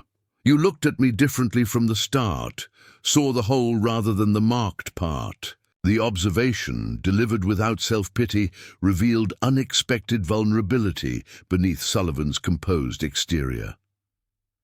"Perhaps because I understood being defined by circumstances rather than character," Eleanor replied softly. "Being an unwed mother in Boston meant wearing an invisible but equally limiting scar." Sullivan nodded slowly. "Different markings, similar effects." He turned to face her directly. "I admire how you've transformed potential defeat into opportunity, Not just surviving, but building something meaningful for yourself and Lily. The genuine respect in his voice affected Eleanor deeply. Unlike Bennett's calculated interest or the community's varying acceptance, Sullivan's regard stemmed from true understanding of her journey. "The same could be said for you," she responded. "This ranch, you're standing in the community. You've created significant value despite obstacles that might have defeated others." A half smile touched his lips. Stubborn persistence rather than exceptional courage. "Aren't they often the same?" Eleanor countered. "Continuing forward when retreat seems safer requires its own form of bravery." Before Sullivan could respond, Lily stirred on the sofa, sitting up with sleep-tousled hair and blinking in momentary confusion before remembering their location. "Did I miss anything?" she asked, yawning widely. Sullivan's expression softened as he turned toward the child. "Just grown-up conversation, boring compared to what I'd planned for after your rest." "What did you plan?" Lily asked, immediately. Alert. "If your mother approves, I thought we might take the sleigh to check on the deer at the south pasture. The snow's perfect for runners." Lily's delighted exclamation and pleading look toward Eleanor effectively ended their more serious discussion, shifting the afternoon toward lighter pursuits. Soon they were bundled in warm blankets on a sleigh that seemed designed for family outings rather than ranch work, its polished wood and brass fittings suggesting Sullivan had prepared this particular entertainment with care. The journey across snow-covered pastures revealed Broken Bow's true extent. Carefully managed grazing lands protected wooded areas that provided natural shelter for livestock, and strategic water sources developed to serve both cattle and wildlife. Sullivan handled the horses with practiced ease, pointing out features of the landscape and sharing stories of the ranch's development that held Lily's rapt attention. "There they are," he said quietly as they approached a sheltered area near the property's southern boundary. "Move slowly and they'll stay." A small group of deer, 2 does and several nearly grown fawns, grazed in a protected hollow where Sullivan had clearly arranged for supplemental feed during winter months. The animals raised their heads at the sleigh's approach, but recognizing a familiar presence, soon returned to their meal. "They're beautiful," Lily whispered, her small face alight with wonder. "They're part of the ranch in their own way," Sullivan explained. "Predators that would threaten calves also endanger deer, so protecting one helps the other." This perspective, viewing wildlife as partners rather than competitors, revealed another facet of Sullivan's character. His approach to ranching, like his interactions with people, seemed guided by recognition of mutual benefit rather than dominance or control. As afternoon light began fading toward early winter dusk, they returned to the main house, where lamps had been lit against the gathering darkness. The cook had prepared a light supper before departing, leaving everything arranged for easy serving. "We should return to town before full dark," Eleanor said as they finished the simple meal. "The road might become difficult in darkness." Sullivan nodded, though something like reluctance flickered in his expression. "Wilson has prepared the wagon with extra blankets and heating bricks for your comfort." The departure preparations were handled with the same thoughtful efficiency that characterized all aspects of Sullivan's management.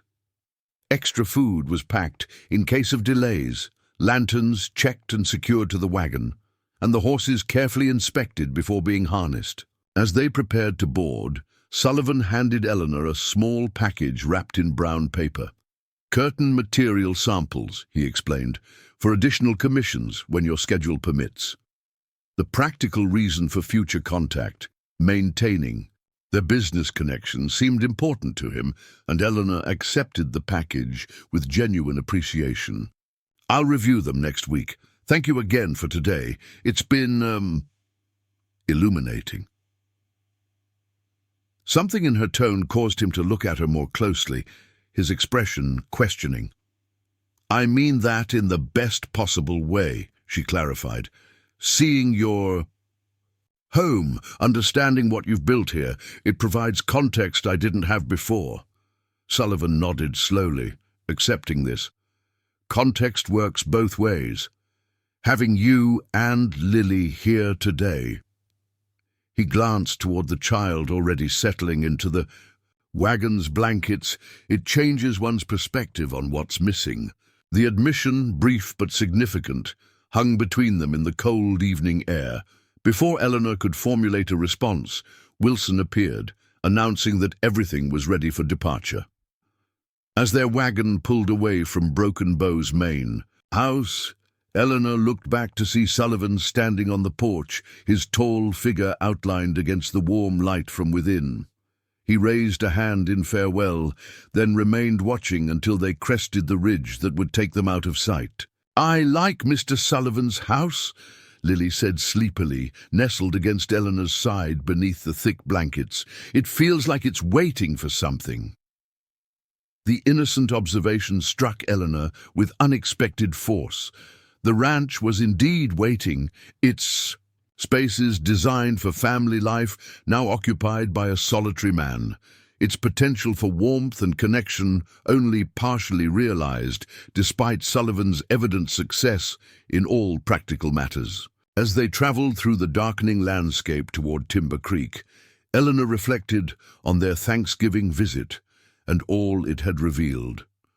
Noah Sullivan's carefully maintained distance from community entanglements concealed not coldness but protective caution, a man who had lost much and feared further vulnerability. His home, like the man himself, contained depths beneath its practical exterior, possibilities waiting to be acknowledged. The mail-order bride who had arrived seeking security through marriage had discovered independence through her own abilities. Now she found herself contemplating an entirely different kind of partnership, one based not on necessity or convenience, but on mutual respect and genuine understanding. As Timber Creek's lights appeared in the distance, Eleanor Walsh realized that the most unexpected outcome of her journey west might be finding not just a place for herself and Lily to survive, but a path toward authentic connection neither she nor Noah Sullivan had dared to anticipate. December transformed Timber Creek into a picture-perfect frontier Christmas scene. Storefronts festooned with evergreen boughs, lamplight glowing through frosted windows, and fresh snow crunching underfoot. As townspeople hurried between errands, for Eleanor, the holiday season brought unprecedented business as customers rushed to complete special orders before Christmas celebrations. Her small workshop hummed with activity from dawn until well past dusk, with Sarah Jenkins proving an invaluable assistant, her quick fingers and eye for detail, allowing Eleanor to accept commissions she would otherwise have declined. "The banker's daughter looked radiant in your creation," Martha commented after the society wedding that had consumed much of Eleanor's attention for weeks. Everyone was asking who designed such an elegant gown. "You've established a reputation beyond mere mending and alterations." Eleanor smiled as she sipped hot tea, enjoying a rare moment of rest. "It's gratifying to use skills I developed in Boston's fashion houses. I feared those techniques would be unwelcome in frontier settings." "People appreciate beauty and craftsmanship everywhere," Martha replied. "The difference is you're now compensated fairly for your artistry rather than having others claim credit." This observation resonated deeply. In Boston, Eleanor had worked anonymously behind prestigious labels, her designs attributed to male owners who interacted with wealthy clientele. Here in Wyoming, her creations bore her own name, her success directly linked to her reputation, rather than hidden behind another's brand. Lily's excitement about Christmas grew daily, fueled by school preparations and community festivities. The one-room schoolhouse had been transformed with student-made decorations, and Miss Abernathy organized a holiday program featuring recitations and carols to be performed for parents the week before Christmas. "I'm an angel in the nativity scene," Lily announced, twirling around the boarding house kitchen. "I need a white dress and wings, Mama. Miss Abernathy says you'll know how to make them special." Eleanor laughed, catching her daughter mid-spin. "I certainly will. We'll create the most beautiful angel wings Timber Creek has ever seen." The project became a welcome diversion from commercial work. White cotton carefully pleated for the gown, wings crafted from wireframes covered with netting and adorned with silver stars cut from tin cans and polished to brightness. Lily watched. The creation take shape with awe, trying on components during fittings with increasing excitement. "Will Mr. Sullivan come see our Christmas program?" she asked one evening as Eleanor adjusted the wing harness. "Tommy says all the parents and important people in town attend." The innocent question caused Eleanor to pause. Since Thanksgiving, Sullivan had maintained his pattern of regular visits to town, always including stops at her workshop with legitimate business, commissioning additional items for his ranch house, delivering materials from Denver that weren't available locally, offering practical assistance when winter storms threatened structural damage to the boarding house. These visits, while never extending beyond propriety, had developed a comforting rhythm. Sullivan would arrive, conduct whatever business provided his excuse for calling, then linger for coffee and conversation if Eleanor's schedule permitted. Their discussions ranged widely, from territorial politics to literature found in Sullivan's extensive library, from ranching innovations to Eleanor's expanding business plans. "I don't know if Mr. Sullivan attends school programs," Eleanor answered truthfully, "but we can certainly invite him if you'd like." "Yes, please," Lily replied with the decisiveness of childhood. "He should see my wings since he helped find the special thread for the stars." Indeed, Sullivan had located silver thread from a Denver merchant after Eleanor mentioned the project during one of his visits. The material had arrived with his typical understated delivery. "Thought this might serve for the angel costume." As if such thoughtfulness were unremarkable. When Sullivan next appeared at the workshop, bringing oilcloth to protect the porch steps from ice accumulation, Eleanor mentioned the Christmas program. "Lily specifically asked if you might attend. She's quite proud of her role as an angel." Something like surprise flickered across Sullivan's face, followed by evident pleasure. "I'd be honored. Haven't attended a school program since Sarah was teaching before." He stopped, then continued more prosaically. "What time does it begin?" The evening of the performance brought the entire community to the schoolhouse, its modest interior, transformed by candles and decorations into a festive gathering place. Parents and townspeople filled rough-hewn benches, their excited conversations creating a cheerful hum as they awaited the children's presentation. Eleanor sat near the front, having helped Miss Abernathy prepare the young performers backstage. She was arranging her skirts when a tall figure slipped into the empty space beside her. "Hope you don't mind company," Sullivan said quietly, removing his hat. He had dressed carefully for the occasion, clean dark suit, hair neatly combed, boots polished to a shine. The effort touched Eleanor, knowing how rarely he attended community gatherings. "Not at all. Lily will be delighted you came." She noticed he carried a small package wrapped in brown paper. "Christmas shopping?" Sullivan glanced down at the package, seeming almost embarrassed. A small token for the angel, nothing extravagant. Before Eleanor could respond, Miss Abernathy stepped forward to begin the program, and the audience settled into attentive silence. What followed was charming, despite occasional forgotten lines and missed musical cues. The nativity story enacted by earnest children, interspersed with traditional carols sung with more enthusiasm than precision. When Lily appeared in her angel costume, the silver stars catching candlelight as she delivered her 2 lines flawlessly, Eleanor felt Sullivan's quiet intake of breath beside her. She glanced sideways to find him watching the performance with an expression of such gentle wonder that something shifted in her perception of this reserved man. Beneath the practical rancher, behind the careful businessman, existed a capacity for joy she had only glimpsed in fragments previously.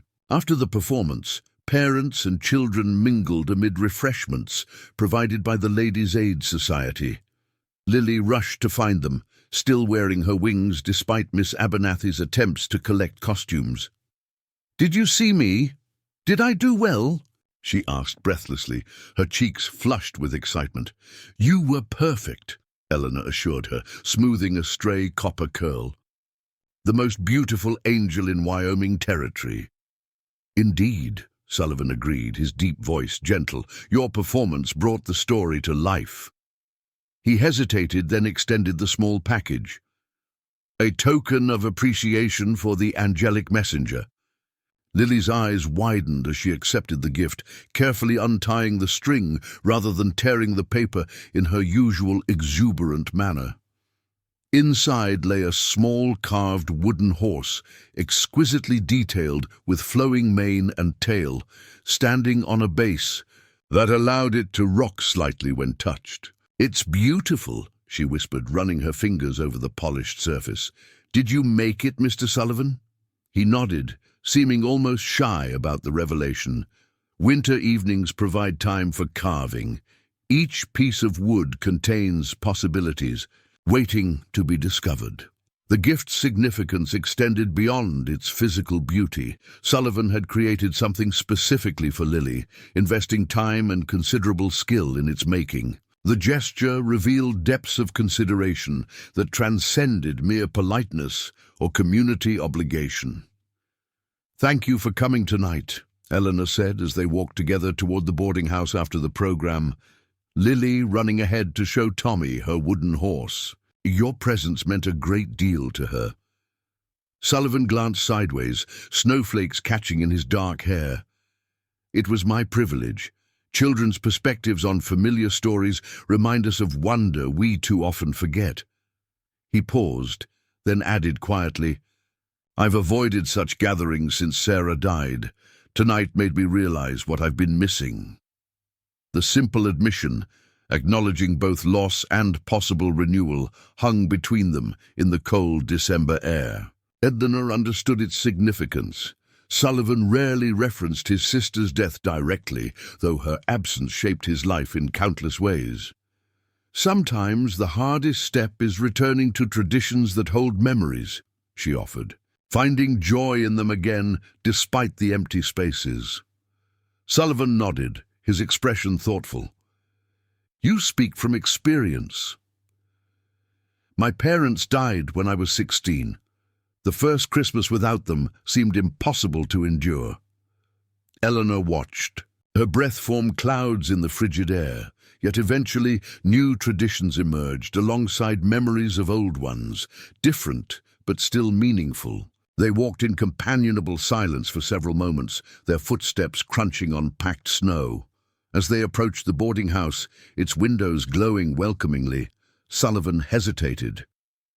"Miss Walsh, Eleanor," he began, using her given name for the first time. "Would you and Lily consider joining me for Christmas dinner at Broken Bow? Nothing elaborate, just a proper meal, and perhaps some holiday traditions worth reviving." The invitation, delivered with careful casualness that didn't quite disguise its importance, represented another step in Sullivan's gradual re-emergence from solitude. Eleanor recognized the courage required, each overture risking rejection, each connection potentially reviving past pain. "We would be honored," she replied warmly.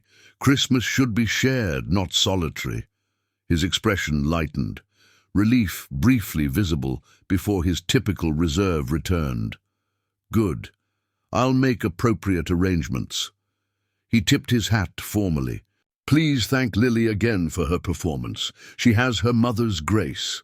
As he turned toward the livery where his horse waited, Eleanor felt a curious mixture of emotions: pleasure at the invitation, appreciation for his recognition of Lily, and something deeper she wasn't quite ready to name. The solitary rancher, with his scarred face and careful manner, had become significant in their lives through consistent kindness, rather than dramatic gestures, through reliability rather than romantic overtures. The days before Christmas passed in a flurry of activity. Final commissions delivered, special baking projects with Martha, small gifts prepared for friends and neighbors. Eleanor created a new dress for Lily from rich blue wool with white collar and cuffs, perfect for Christmas celebrations. For Sullivan, she crafted a leather-bound portfolio embossed with his ranch insignia, designed to hold the architectural drawings and agricultural plans she'd noticed in his study. Christmas morning dawned clear and cold, with diamond bright sunshine sparkling across unblemished snow. Lily woke at dawn, her excitement irrepressible as she opened the modest gifts Eleanor had prepared. A new hair ribbon, a handmade doll to accompany her treasured original colorful pencils for drawing, and a book of fairy tales, ordered specially from Denver. "This is the best Christmas ever," she declared, hugging Eleanor tightly. "And we still have dinner at Mr. Sullivan's ranch." Martha contributed to their celebration with fresh cinnamon rolls and special hot chocolate, declaring herself perfectly content to spend the afternoon with her sister's family while Eleanor and Lily visited Broken Bow. "Been invited every year since that girl was born," she confided. "About time I accepted." When Sullivan's sleigh arrived, Eleanor was struck by the transformation from its Thanksgiving appearance. Evergreen boughs decorated the sides, red ribbons added festive color, and bells on the harness created cheerful music with each movement. Sullivan himself seemed different, still reserved but with an underlying anticipation that lightened his typically serious demeanor. "Merry Christmas," he greeted them, helping first Lily, then Eleanor into the sleigh. "The weather has cooperated beautifully for our journey." Indeed, the ride to Broken Bow proved magical.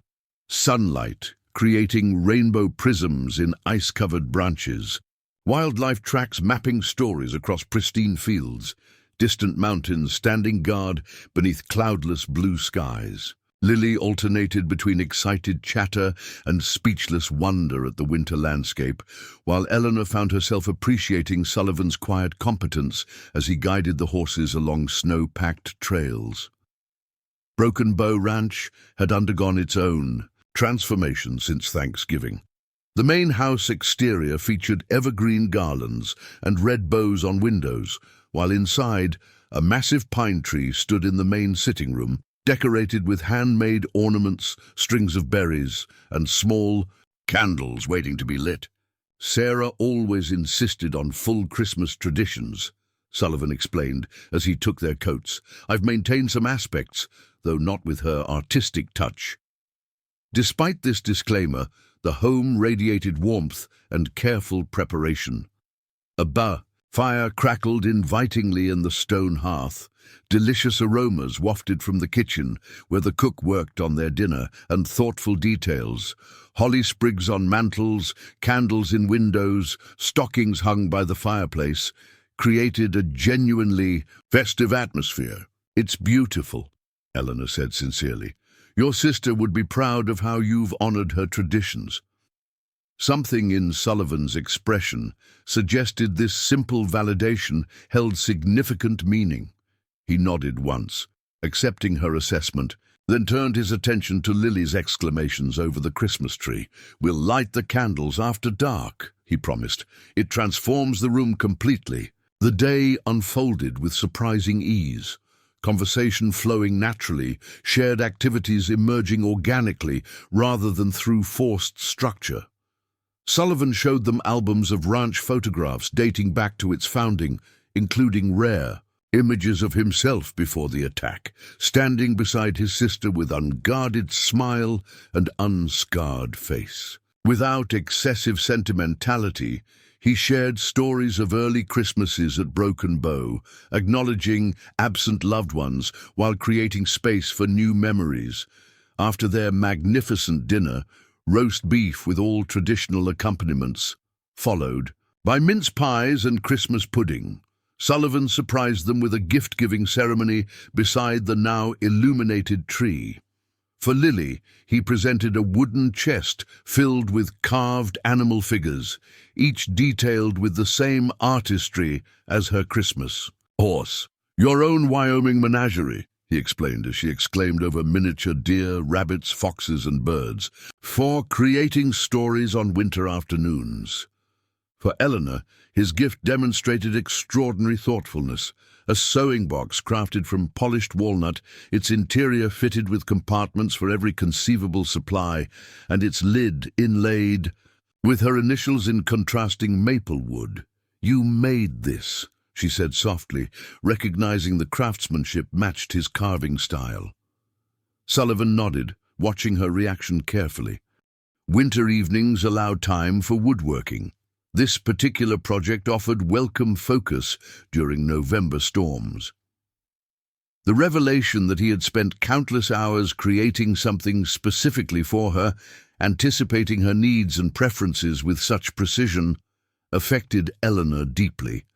Unlike conventional courtship gifts, flowers that wilted or candies quickly consumed, this represented investment in her professional identity and daily life, recognition of what truly mattered in her existence.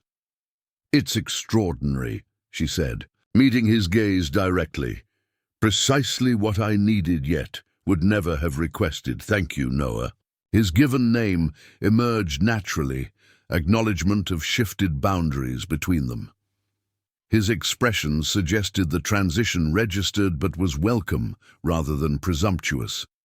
After helping Lily arrange her carved animals in elaborate scenarios, Sullivan surprised them again by producing a violin from a polished case. Another tradition Sarah insisted upon, music on Christmas evening. "I'm a rudimentary player at best, but perhaps acceptable for the occasion." His modesty proved unnecessary. When Sullivan drew the bow across strings, the music that emerged was far from rudimentary. Rich, expressive melodies that filled the house with familiar carols and folk tunes. His large hands moved with surprising delicacy across the instrument, his usually serious face transformed by concentration on the music. "Where did you learn to play?" Eleanor asked during a pause between selections. "My mother taught me as a boy in Pennsylvania. Later, during the war, it provided rare moments of normalcy." Sullivan adjusted a string with practiced ease. Afterward, when nightmares made sleep elusive, music offered alternative occupation during dark hours. The glimpse into his coping mechanisms, creating beauty to counterbalance experienced horror, revealed much about Sullivan's character. Rather than surrendering to darkness, he had cultivated light through creative expression, turning trauma's aftermath into opportunity for artistry. As evening deepened and Lily eventually succumbed to excitement's aftermath, falling asleep before the fire, Eleanor found herself seated beside Sullivan on the hearth bench, watching firelight play across the sleeping child's features. "She looks angelic even without the costume," Sullivan observed quietly. "She's thrived here," Eleanor replied. "In Boston, she was subdued, always conscious of our precarious position. Here, she's simply a child, free to discover her own nature, without judgment." Sullivan nodded thoughtfully. "Children adapt more readily than adults, unencumbered by expectations about how life should proceed. They accept what is, and build from present circumstances rather than comparing against might-have-beens." "A wisdom we often lose with age," Eleanor agreed, "though perhaps recoverable through practice." "Is that your experience?" Sullivan turned slightly toward her, his scarred profile illuminated by dancing flames, finding new patterns rather than mourning broken ones. The question invited honesty rather than platitudes. Eleanor considered carefully before responding. "Oh, when I left Boston, I believed security required specific form, marriage to a respectable provider, conventional household, acceptance within established community." She smoothed her skirt absently. "I measured possibilities against that fixed standard, seeing deviation as failure rather than alternative." Sullivan remained silent, allowing her reflection to continue uninterrupted. Coming to Timber Creek, building business and connections through my own efforts, creating security through capability rather than dependency, revealed how limited that vision was. Eleanor smiled slightly. The pattern I'm mourning wasn't broken. It was simply insufficient for the life I truly needed. Discovering strength through apparent setback, Sullivan summarized, finding unimagined possibilities within presumed disaster. Much like your own journey, she observed. The ranch, your artistic pursuits, the community you've built here all emerged from circumstances that might have defeated someone with less resilience.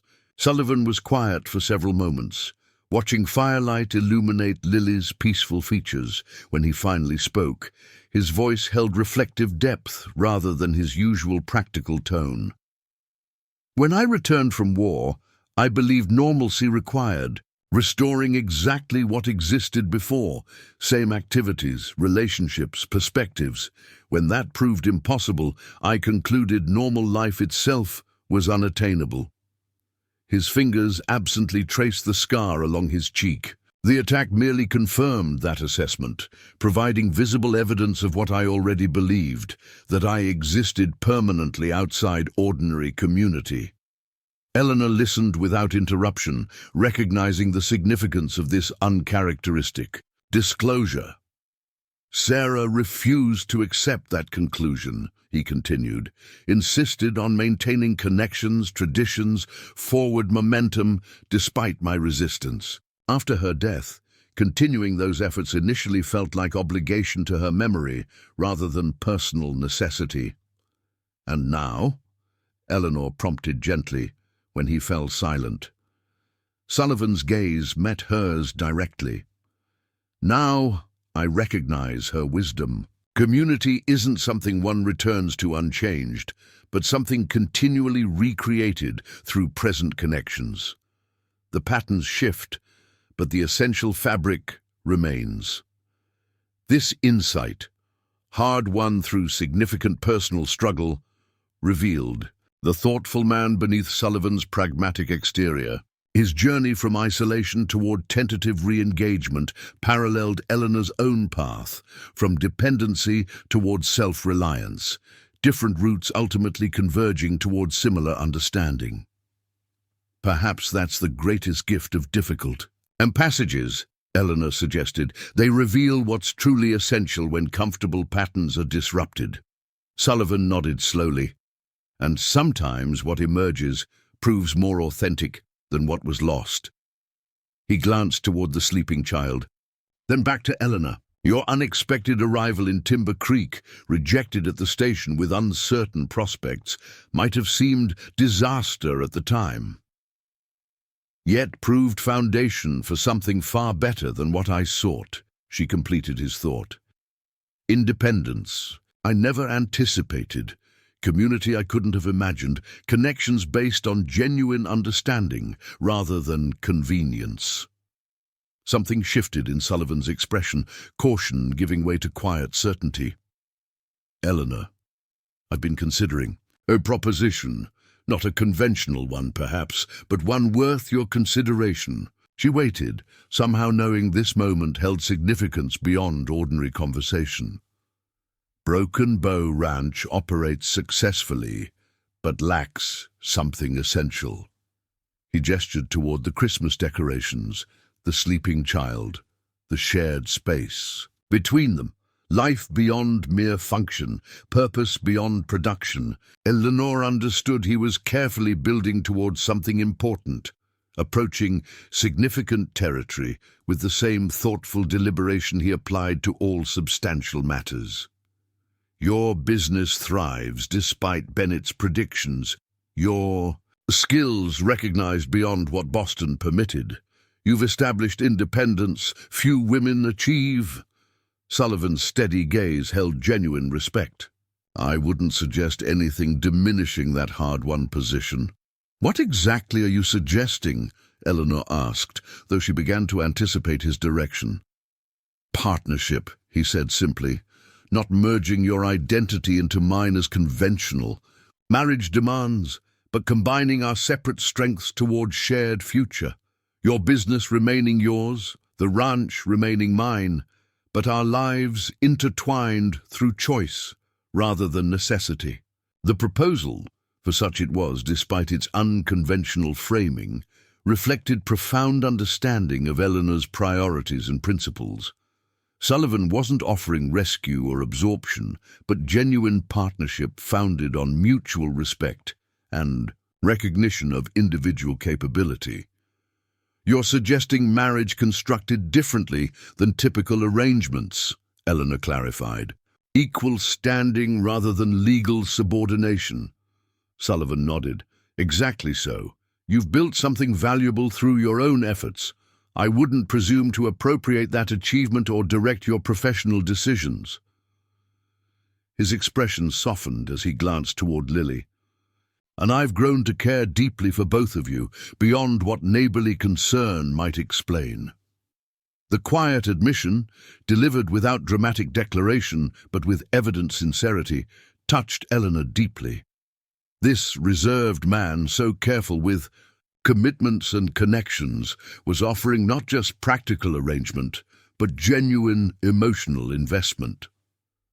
I believe we could build something meaningful together, he continued when she remained silent.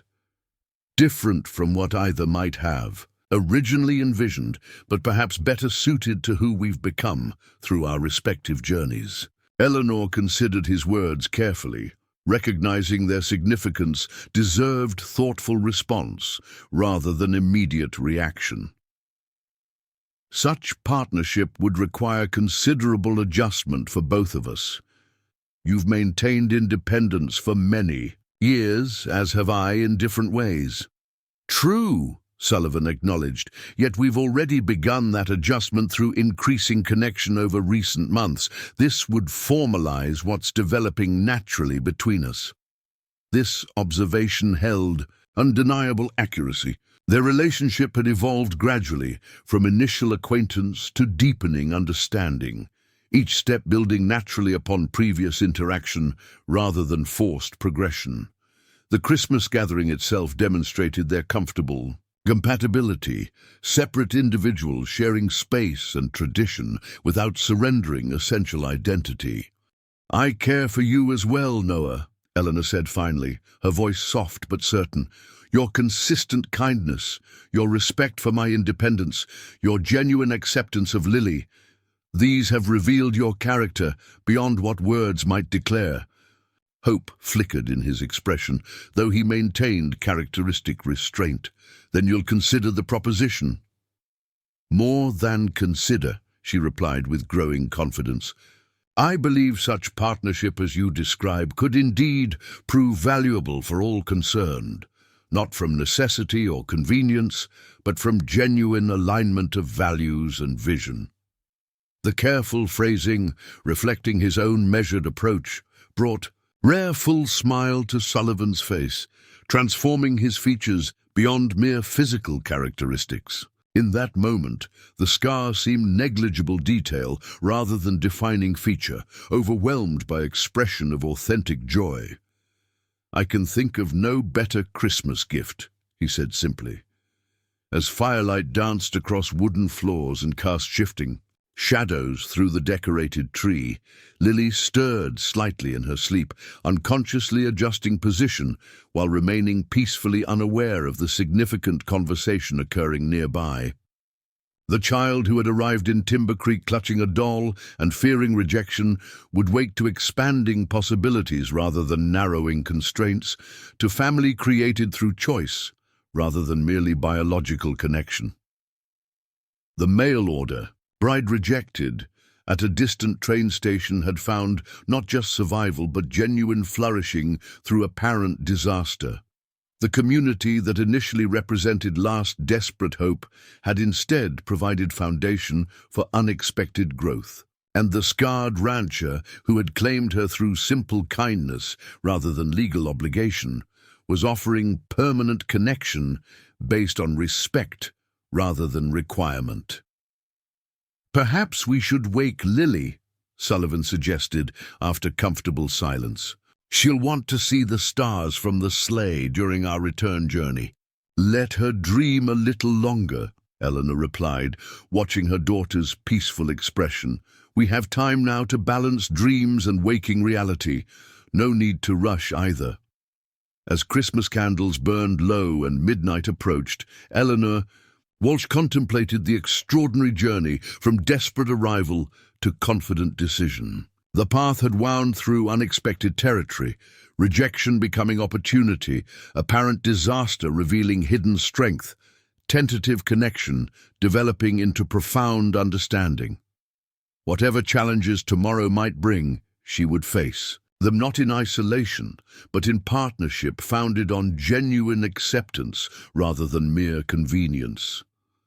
The greatest Christmas gift, she reflected, as Sullivan's hand found hers in the firelight, was discovering that broken patterns could reveal more authentic possibilities than those initially sought. Sometimes life's most beautiful designs emerged not from perfect execution of predetermined plans, but from creative adaptation when original patterns proved insufficient. The mail-order bride and the scarred rancher had each discovered this truth through separate journeys, finding unexpected connection precisely where conventional wisdom suggested impossibility. Up next, you've got two more standout stories right on your screen. If this one hit the mark, you won't want to pass these up.